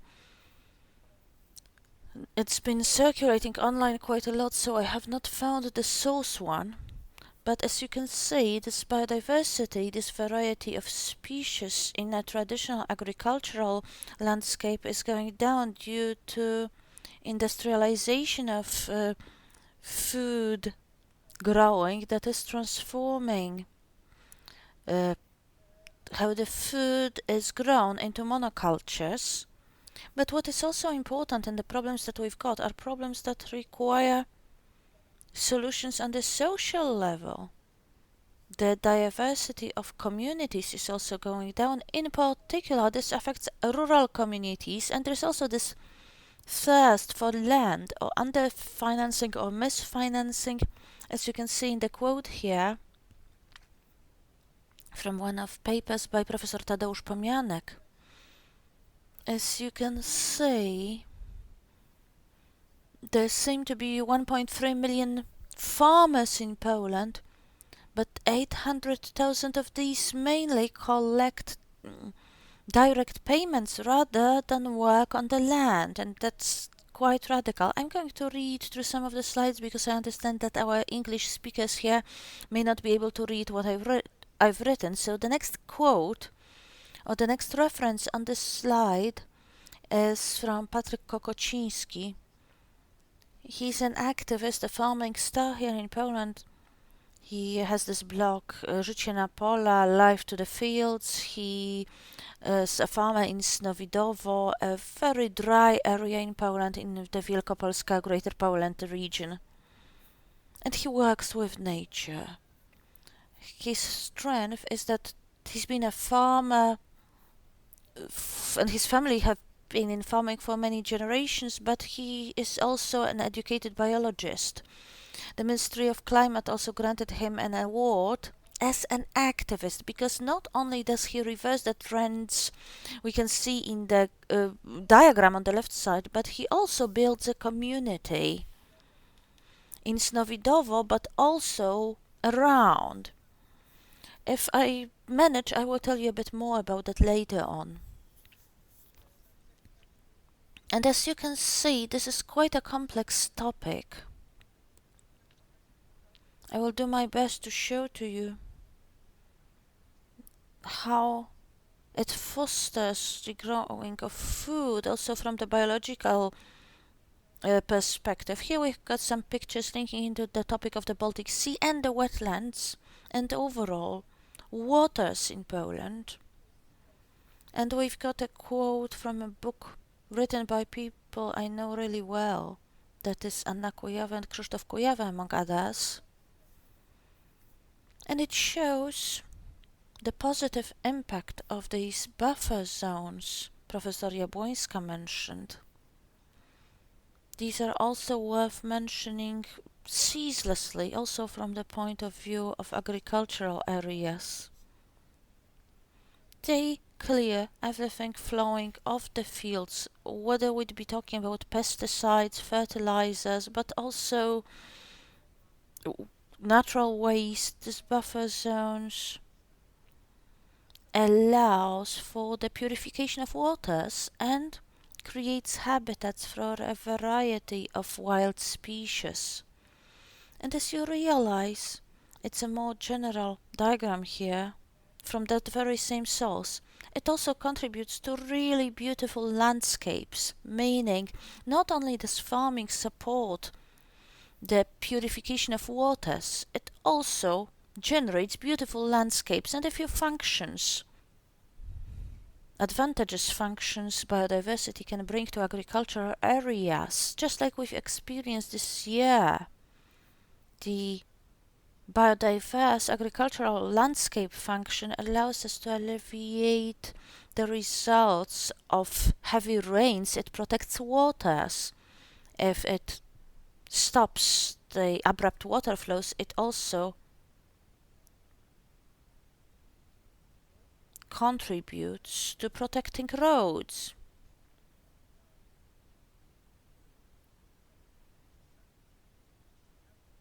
It protects waterways from contamination, and as we can see marked by letter A, it protects soils against erosion. And actually erosion is a big issue in Poland, and these services yielded by trees, by woodlots, help prevent erosion.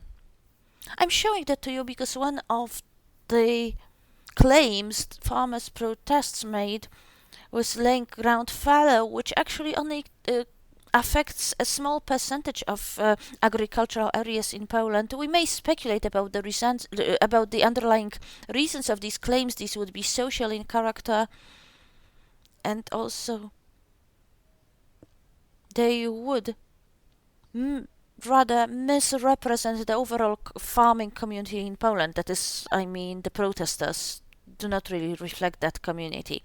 But what is worth remembering, this is a grossly simplified diagram, but actually many people, even in farming communities, forget about this part. That is, the nature has a more or less closed circuit of matter and energy. Of course, this diagram is oversimplified because everything eats everything. On the left-hand side, we've got plants, the producers, the primary producers, who use the sun and CO2 to produce their tissues that are then eaten by higher trophic levels. But it's not that the fox only eats meat.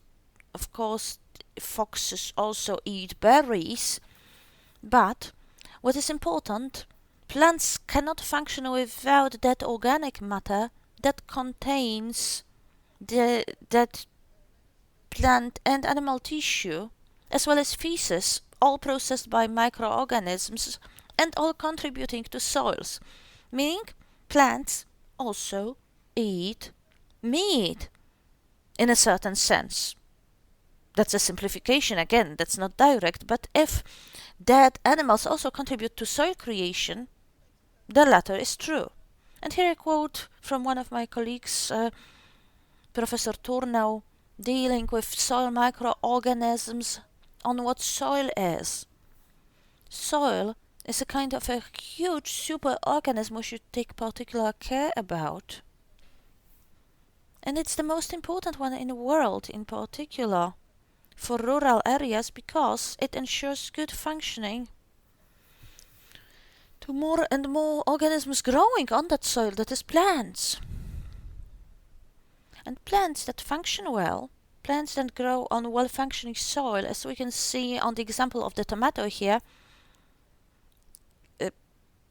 are in better condition, need less fertilization, and for our English speaker, I mean the whole tomato plant, not just the tomato. And we need to treat the tomato plant as a holobiont and include all the microorganisms contributing to it. Just like with humans, we also have our symbionts. It's estimated we carry some 2 kilos worth of them. And the soil is like an external gastrointestinal system to the tomato plants, and the plants cultivated on soil rich in microorganisms have really close symbiosis with them, and there is not just contribution in the provision of nutrients, but also protection against pathogenic organisms. This all limits the number of procedures we need to apply, and because that soil is not really treated well enough in Poland with over-fertilization, which leads to acidification, which then requires deacidification by the use of calcium, and so many artificial fertilizers and pesticides are toxic to soil microorganisms, which leads to the degradation of humus and wind erosion we've all seen if we've traveled around Poland, at least for a bit.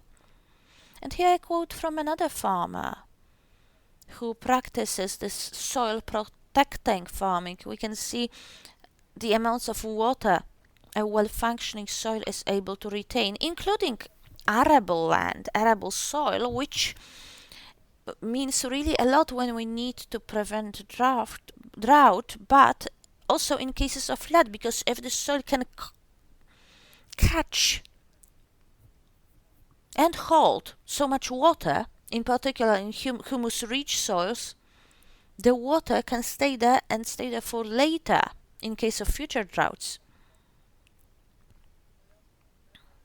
So for many farms that protect the soils, such as Angusowo in Lubuskie, these factors are really impressive. Now some research, not necessarily from Poland, but I will be giving you examples from Polish farms just as well. And I didn't even look for the most recent studies. I feel a bit frustrated by the fact that these studies have been around for quite a long time already, but nobody listens. Here we can see how crop shifting is related to climate change. This has been a study conducted throughout Europe on a transsection alongside Europe. You can see a map here And what is written here is also that apparently this data does not resound particularly strongly and that policy changes are required. And now, study results. As you saw, it's been a really long-term experiment indeed. And for crop shifting, crop rotation, I can send you more data because again there's a lot to be learned there. But as you can see, winter cereals yielded higher crops compared to cultures at the start. For spring cereals, the productivity went up over time, and for resistance to climate change, to drought and high temperature, this is particularly visible for spring cereals, as in the bottom graph the crops were higher each and every time, regardless of whether it's been a dry year or a wet year.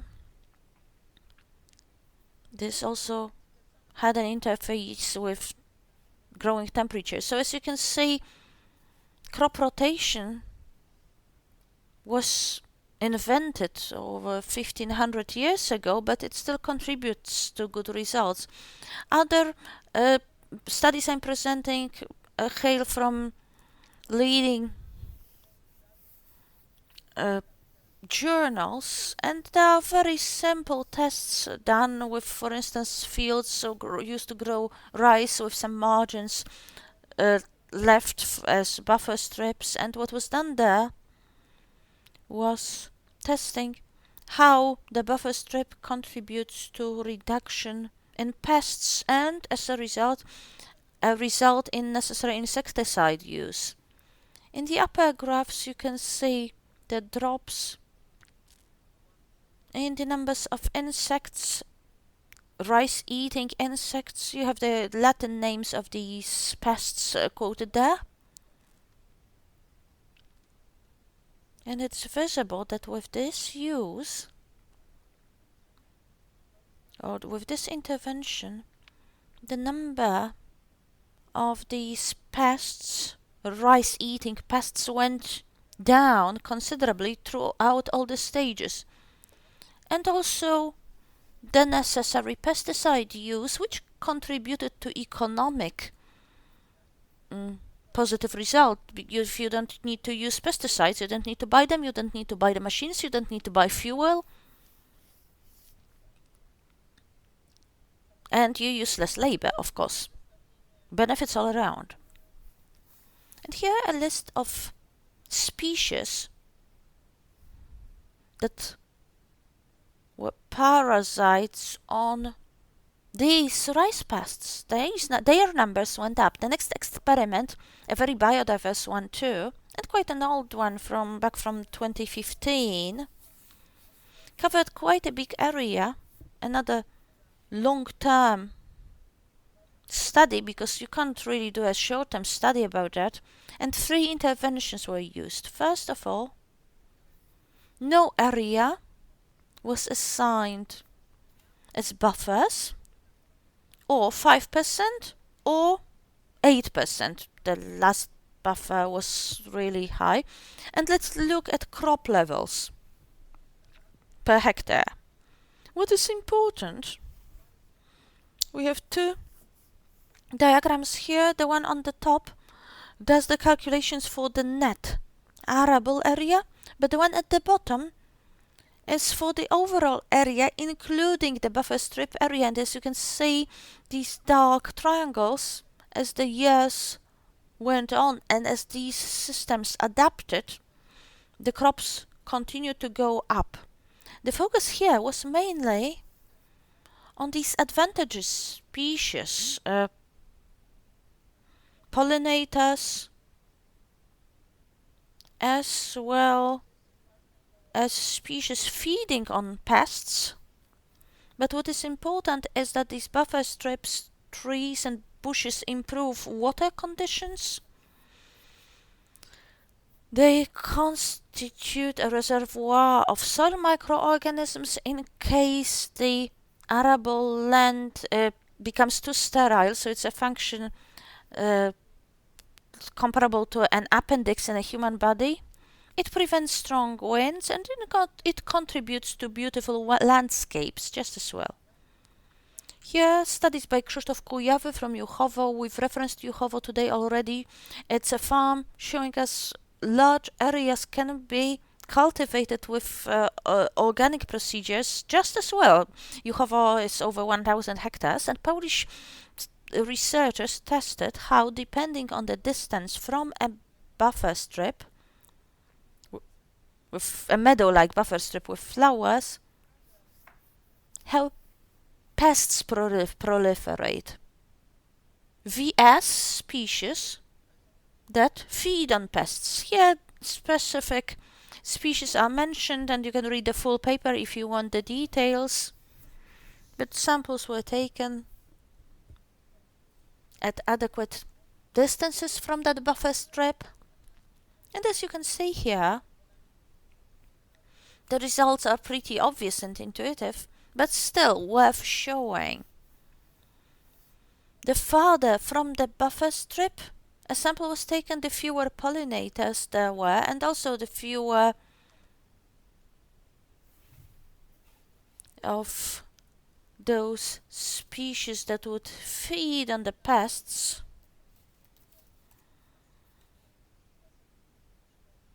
And if we plant these wild strips well enough, we will have fewer pests feeding on our crops and more species helping us grow the crops, actually. This is quite an interesting experiment because we've been hearing more and more that something must be done to reduce methane emissions from cows. As you can remember, they have huge stomachs, and the process of methane fermentation occurs within their GI tract. So cows indeed are a big source of methane in the atmosphere.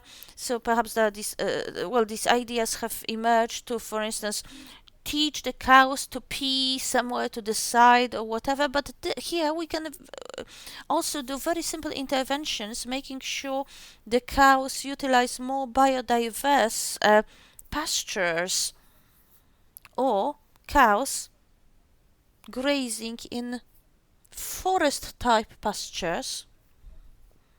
If trees are introduced, and we've got this agricultural forest, and when you observe this table, in this agri-forest system, we observe higher productivity in terms of meat yield per year. We also need a smaller area to produce that meat. We have lower emissions, and so on and so forth. Again, benefits all over. These are Colombian studies. I'm not sure if there are Polish studies confirming that as well, but I am convinced we will see very similar data there. And on top of all that, what we must also bear in mind is that these cows don't suffer from thermal stress, additionally contributing to mass growth, and they get sick less. We can also see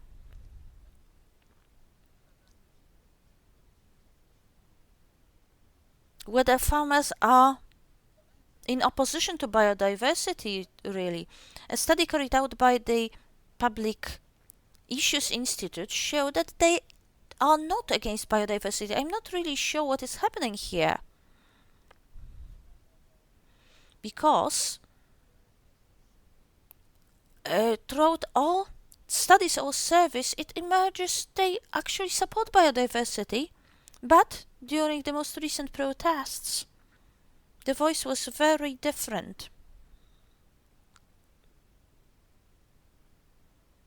And that's actually quite sad and something I don't really understand. But I also promise to tell you more about agroforestry. It's a very old system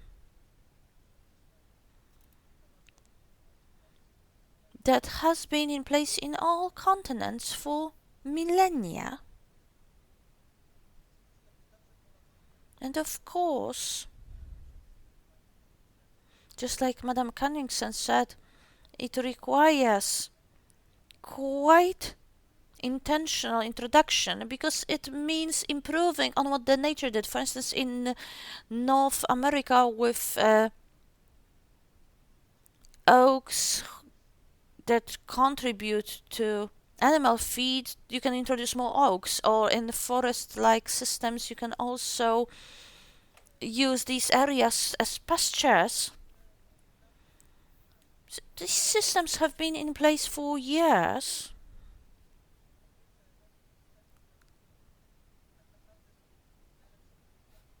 And they are the best solution here. So the point is not to start letting animals to pasture in primal forests, but let's do something in maybe less dense forest, also due to temperature and water situation in Poland. We can also consider the productivity of these agricultural ecosystems that rely on trees. But to remind you what I showed to you earlier, the planning required results in reduced labor later on, and not everybody may realize, but we are actually at a situation of overproduction of food. With the rich north consuming all that food, we also have more and more obese people struggling with that health issue of obesity. So perhaps rather than focusing too much on productivity, we should stop wasting food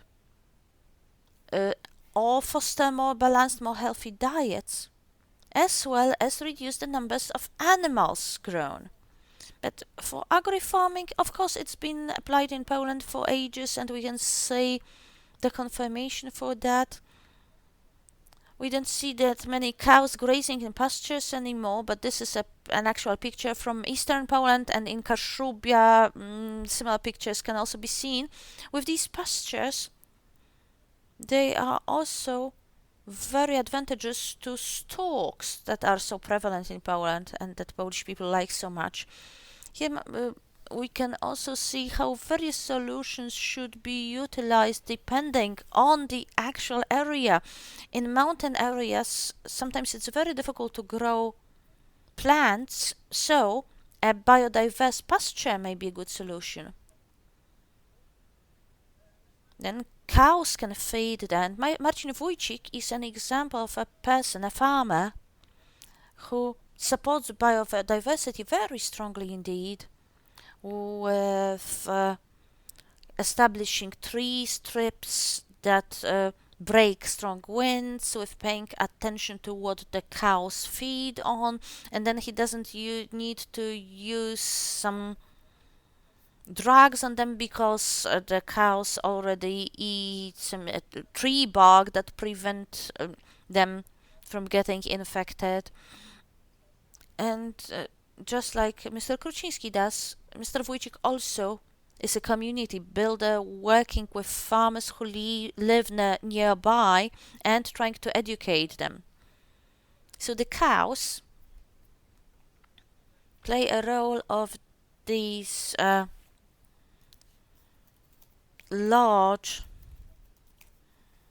herbivores, and there's this very natural cooperation with nature. And just like I mentioned, Life to the Fields, the Życie na Pola blog, and pictures from Greater Poland, Snowidowo is just this tiny bit of Greater Poland that has improved water conditions. So both at Marcin Wójcik's farm and Patryk Kokociński's farms, beavers support small retention.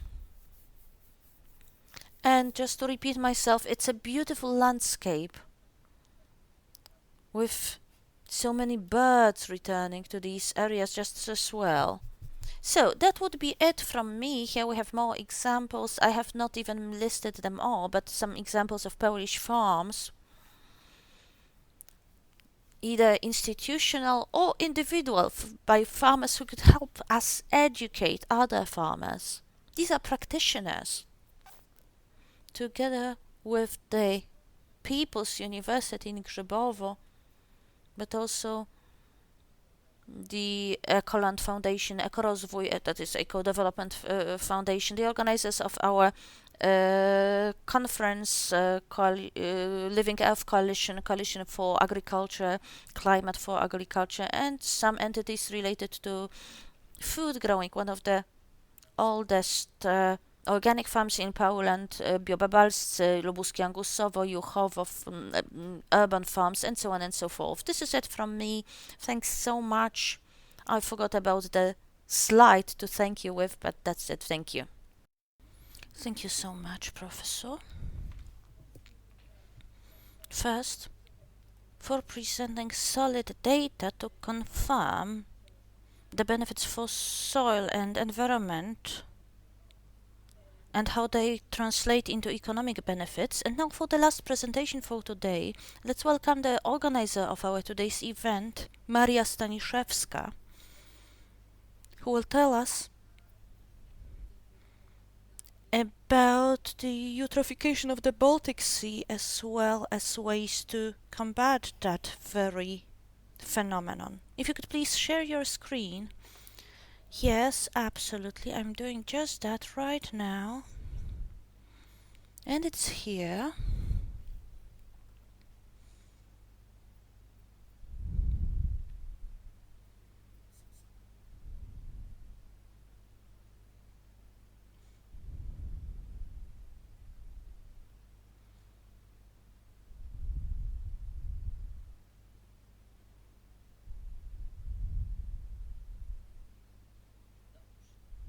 All right.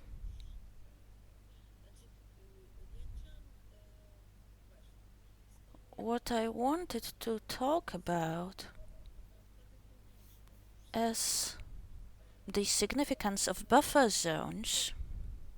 We've been discussing them quite extensively already, but this is also an encouragement for you to reach out for the publication drafted by Mia Svetang as a part of our Coalition Clean Baltic efforts. And this is also why we're looking back towards the Baltic Sea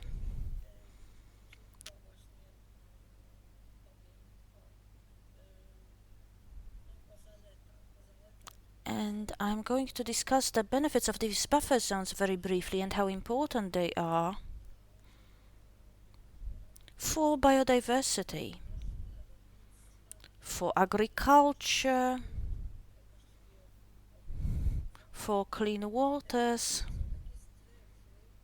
And these are the zones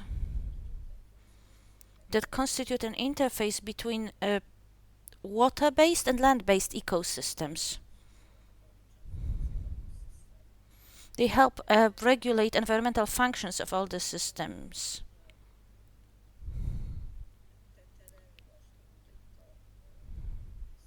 And also, these areas constitute important habitats for both animals and plants.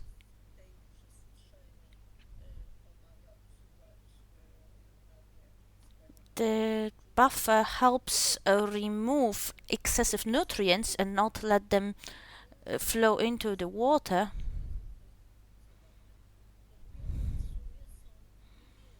They are also very diverse and quite small, by the way. But they serve a very important function indeed. And here we've got a buffer zone diagram showing what it consists of. It can take spaces next to waters such as sea, river, stream. And what function does the buffer zone play? These buffer zones reduce pollution and provide habitats for animals, for wild animals in particular. They act as a sort of a filter. They help bind coal. They limit the growth of larger plants in reservoirs because of the shade. They also improve the microclimate, improve humidity levels, and provide landscape continuity. And just like Professor Kremasz said, it just looks nice when we have these buffer zones in place.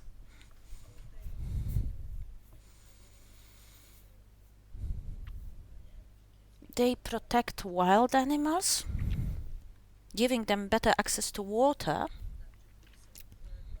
Whenever we have trees growing over the water, organic material emerges, feeding waterborne organisms, while timber also provides protection to fish and forest organisms. The buffer zones also serve a very important role in agriculture. This has already been noticed in the most recent version of the Common Agricultural Policy, quite luckily. Buffer zones are one of the major themes tackled there. And we must also realize that, just like Professor Węcławski said, agriculture provides the most nutrients, and we provide the most nutrients here in Poland because we are the largest agricultural country around the Baltic Sea that's responsible for 40% of total nitrogen and 30% of total phosphorus that we provide to the Baltic Sea. Over-fertilization with manure is the main reason, and over-fertilization with mineral fertilizers. Well, the buffer strips, they're shown here beautifully, prevent this runoff of nutrients, and are also able to remove up to 75% of sediment, up to 50% of nutrients, and at the same time they are active just through the fact that they exist. They don't need any particular maintenance or other works to be carried out. Buffer zones are important in forests too. That buffer is quite special in that it should contain many layers of trees at various ages, and they also need to match the soil, the other vegetation, the area overall, with deciduous trees being much more efficient. They also prevent erosion. What is the best width for buffer zones or buffer strips? It depends on the function they are supposed to play. In order to reduce nutrient runoff, 3 to 10 meters is required, and that's more or less the proposal in the eco scheme. They are proposing 5 meters, 5 to 10 meters if I'm correct. Well, for the protection of multiple species, wider buffer strips are required in excess of 30 meters. And by the way, well, the wider a buffer strip is, the more efficient it is, but in order to provide stable temperature of water and give shade, more than 20 meters is necessary. A wider buffer strip also improves retention levels. And Meyer's study from 2007 indicates that the capture of nutrients at 50, 75 and 90% respectively requires buffer strips of 27, 81 and 131 meters width respectively. So 131 meters is necessary for the capture of 90%.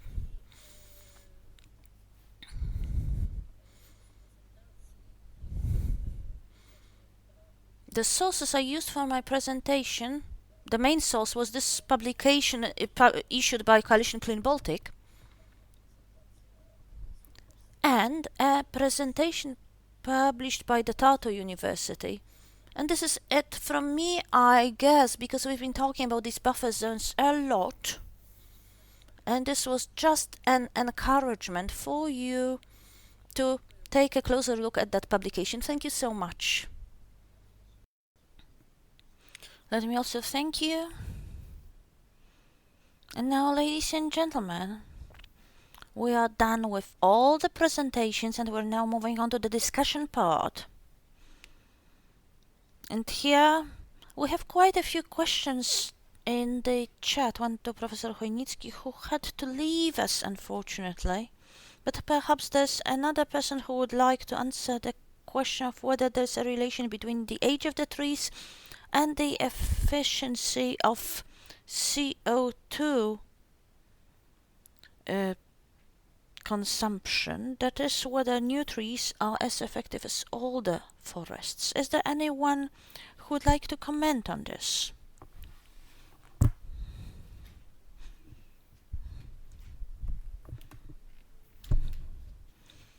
All right, then let's move to the next questions, as we don't have much time left. A participant asked if it wasn't so that the foresters preferred digging up new reservoirs rather than filling ditches, because the latter would extend the type of the scope of the forest that you cannot really work with. It was to me, maybe, and I'm not able to answer on behalf of all the forestry specialists, but I'd say, based on my limited experience, is that it depends. There are regional forest management entities that have realized that these environmental functions from wetland forests are more important than timber production or acquisition of timber, which is difficult and costly and not that profitable after all from those wetland forests. But of course there's also the force of habit and doing things like things used to be done. So then moving ahead with these weird ideas of filling ditches or digging new reservoirs might not be understood well enough, or there may be not enough willingness to do things in a new way, and that's fine too. Okay, thank you. Now the next question. Would it be possible to instate a ban on commercial sales of gardening soil that contains peat? We need to kill the demand on peat for gardening, but it's almost impossible to buy gardening soil that has no peat. Well, let me start from the end. I disagree with this observation of not being able to buy gardening soil without peat. I just went to a gardening store a month ago to buy gardening soil, and that was a regular supermarket in Warsaw. And I found out, quite surprisingly, that a lot of soil varieties say peatless. It became a fad, apparently. And there is a market for that. But in terms for a ban, we discussed that with the authorities, but it's not as obvious, because a ban is one thing, but actually the point is we need to limit peat mining. Even if there's a ban for Poland, peat still may be mined for export. So there are multiple factors in play here. And of course, peat can also be imported into Poland. There are also mixed peats at Poland and foreign peat at varied proportions. So this is not actually that easy. But the Environmental Protection Authority, the General Environmental Protection Authority, is considering some global approach to this issue. Thanks so much. And yes, indeed, the situation may vary somewhat with the availability also varying throughout various regions of Poland. Okay. And the last question, a bit controversial perhaps. Do changes to GAEX standards result from lobbying from some circles? And if so, from what circles? Would you like to share anything on that? Anyone? Yes, I can. I also think it's a complex matter, actually. And in case of various discussions with representatives from the Ministry of Agriculture, it turns out that there's a certain misunderstanding for both sides, the environmentalists and the public servants handling these issues. On one hand, they don't really realize, or they are very surprised. For instance, like we heard in today's conference, when we heard very clearly that agriculture harms nature. The Ministry of Agriculture believes they are doing everything to support the environment, and they're really surprised by the fact that the agriculture is actually harmful to the environment. For the GAEX standards, then, there are multiple factors at play. One is how changes to common agricultural policy even proceed. There is a monitoring committee for the strategic plan for CAP in Poland, and the modifications that are introduced these days don't go through any sort of public consultations. They are decided by way of a decision from the ministry, and the committee then accepts these. They are forwarded to the Commission. The European Commission does not object to what the member states propose, but there are over 100 representatives from farmers' organizations sitting on the committee, and 2 representatives from, well, more or less environmentally minded NGOs. So it's not possible to have consultations at this stage, and in terms of which farmers lobbied for which change, well, I'm not going to do any specific quotes here. Okay, thanks for sharing. Professor Kramer? Yes, I was raising my hand. I wanted to give an update on agriculture being harmful to nature. Actually, it's not agriculture per se, it's industrialized agriculture. And the industry farm solutions used in Poland in particular the ones focusing on animal production. These harm everyone. Not just the nature, but also the farmers. Smallholders, medium-sized holders, organic farms, agri-tourism farms, and these also emit the most pollution. And from the point of view of basically everyone, the owners of industrial farms profit. Yes, they do. So the only benefit is a profit to themselves. And also the cooperation of industrial farms is very difficult. But the farming I discussed, the type of farming I discussed, one working with nature, not against nature. And I give you a quote from Marcin Wójcik saying he was a modern farmer using old methods. The same attitude is shared by Patryk Kokociński, and this can actually support the protection of the environment related with agricultural landscapes. And by the way, the professor said in her lecture that birds receded from some farms. So that's one thing. And the other thing is, well, I realize I might have been too brief, but this also helps us, such as natural environments are more productive. So are these more natural systems that are more resistant to climate change, crop rotation. Farms are also more resistant to extreme weather conditions and droughts. So maybe the understanding on the level of decision makers as to which type of farming will provide us with food, good, high quality food, and care for the environment vs what only is crop oriented farming. I would be wary about treating all farming the same, because that's not what it looks like.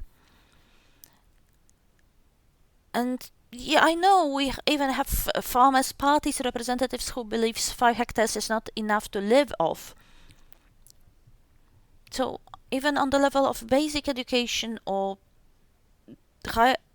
mid-level education, nobody teaches kids about farming, even though there are good materials out there, there are specialists out there who can help, practitioners. But this is not something we educate people about.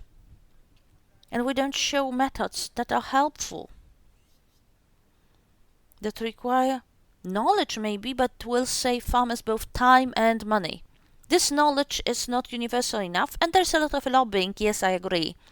It's visible, and we even have research showing how strong the lobbying is on the part of food producers such as Nestle, Cargill, etc., or biochemical producers such as Syngenta, BASF, Bayer, etc., blocking positive change in terms of limiting the use of synthetic pesticides, fertilizers, or not running industrial or monocultural farms. It's also visible on the European level. The system is geared towards the largest players. No, end of cage age initiative went through. And here for the Mercosur thing, it's also very visible indeed. And it can show us, well, it makes sense to showcase people such as Patryk Kociński, Marcin Wójcik, the Grzybowo University. These are brilliant centers. For a moment I saw a brilliant practitioner, female practitioner, who's been active in organic farming, Urszula Sołtysiak. So these are examples worth mentioning. Yes, I'm sorry for this oversimplification. I meant the general scale, the general time scale. Ever since this agriculture started replacing nature, and also on spatial terms, this is happening. Yes, of course. And reading various books related to history of humankind, the agricultural history of humankind, I could imagine a strictly agroforestry-based system, but it's impossible. Let's start with what Patryk Kociński does and others like him. That would already put us in a much better position. And Madame Staniszewska said that the Juchowo farm, they protect the peat lands, and that they would better be left aside. And that's what we should do, not force stuff. Even more so as if we were to manage agricultural areas rationally, really rationally, we won't have that many troubles. Thanks so much, ladies, professors, for pointing us attention to the fact that what we are dealing with here is insufficient education among farmers.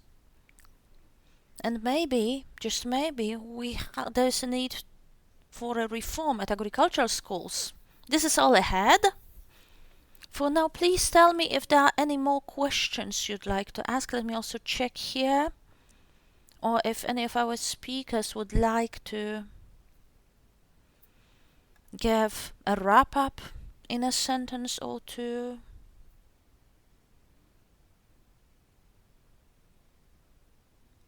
I cannot see anyone willing to take the floor. So, ladies and gentlemen, this is it for today.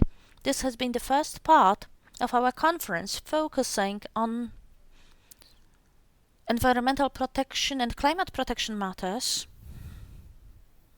These all go together. Thanks so much to all the speakers who described in their presentations how nature restoration law and EUDR regulations fall in with more broader actions taken towards sustainable development and protection of the Baltic Sea. The implementation of these regulations requires decisive action on the part of the governments and the involvement of the communities. The second day of our conference is going to focus on farming, on agriculture in the context of our EU regulations.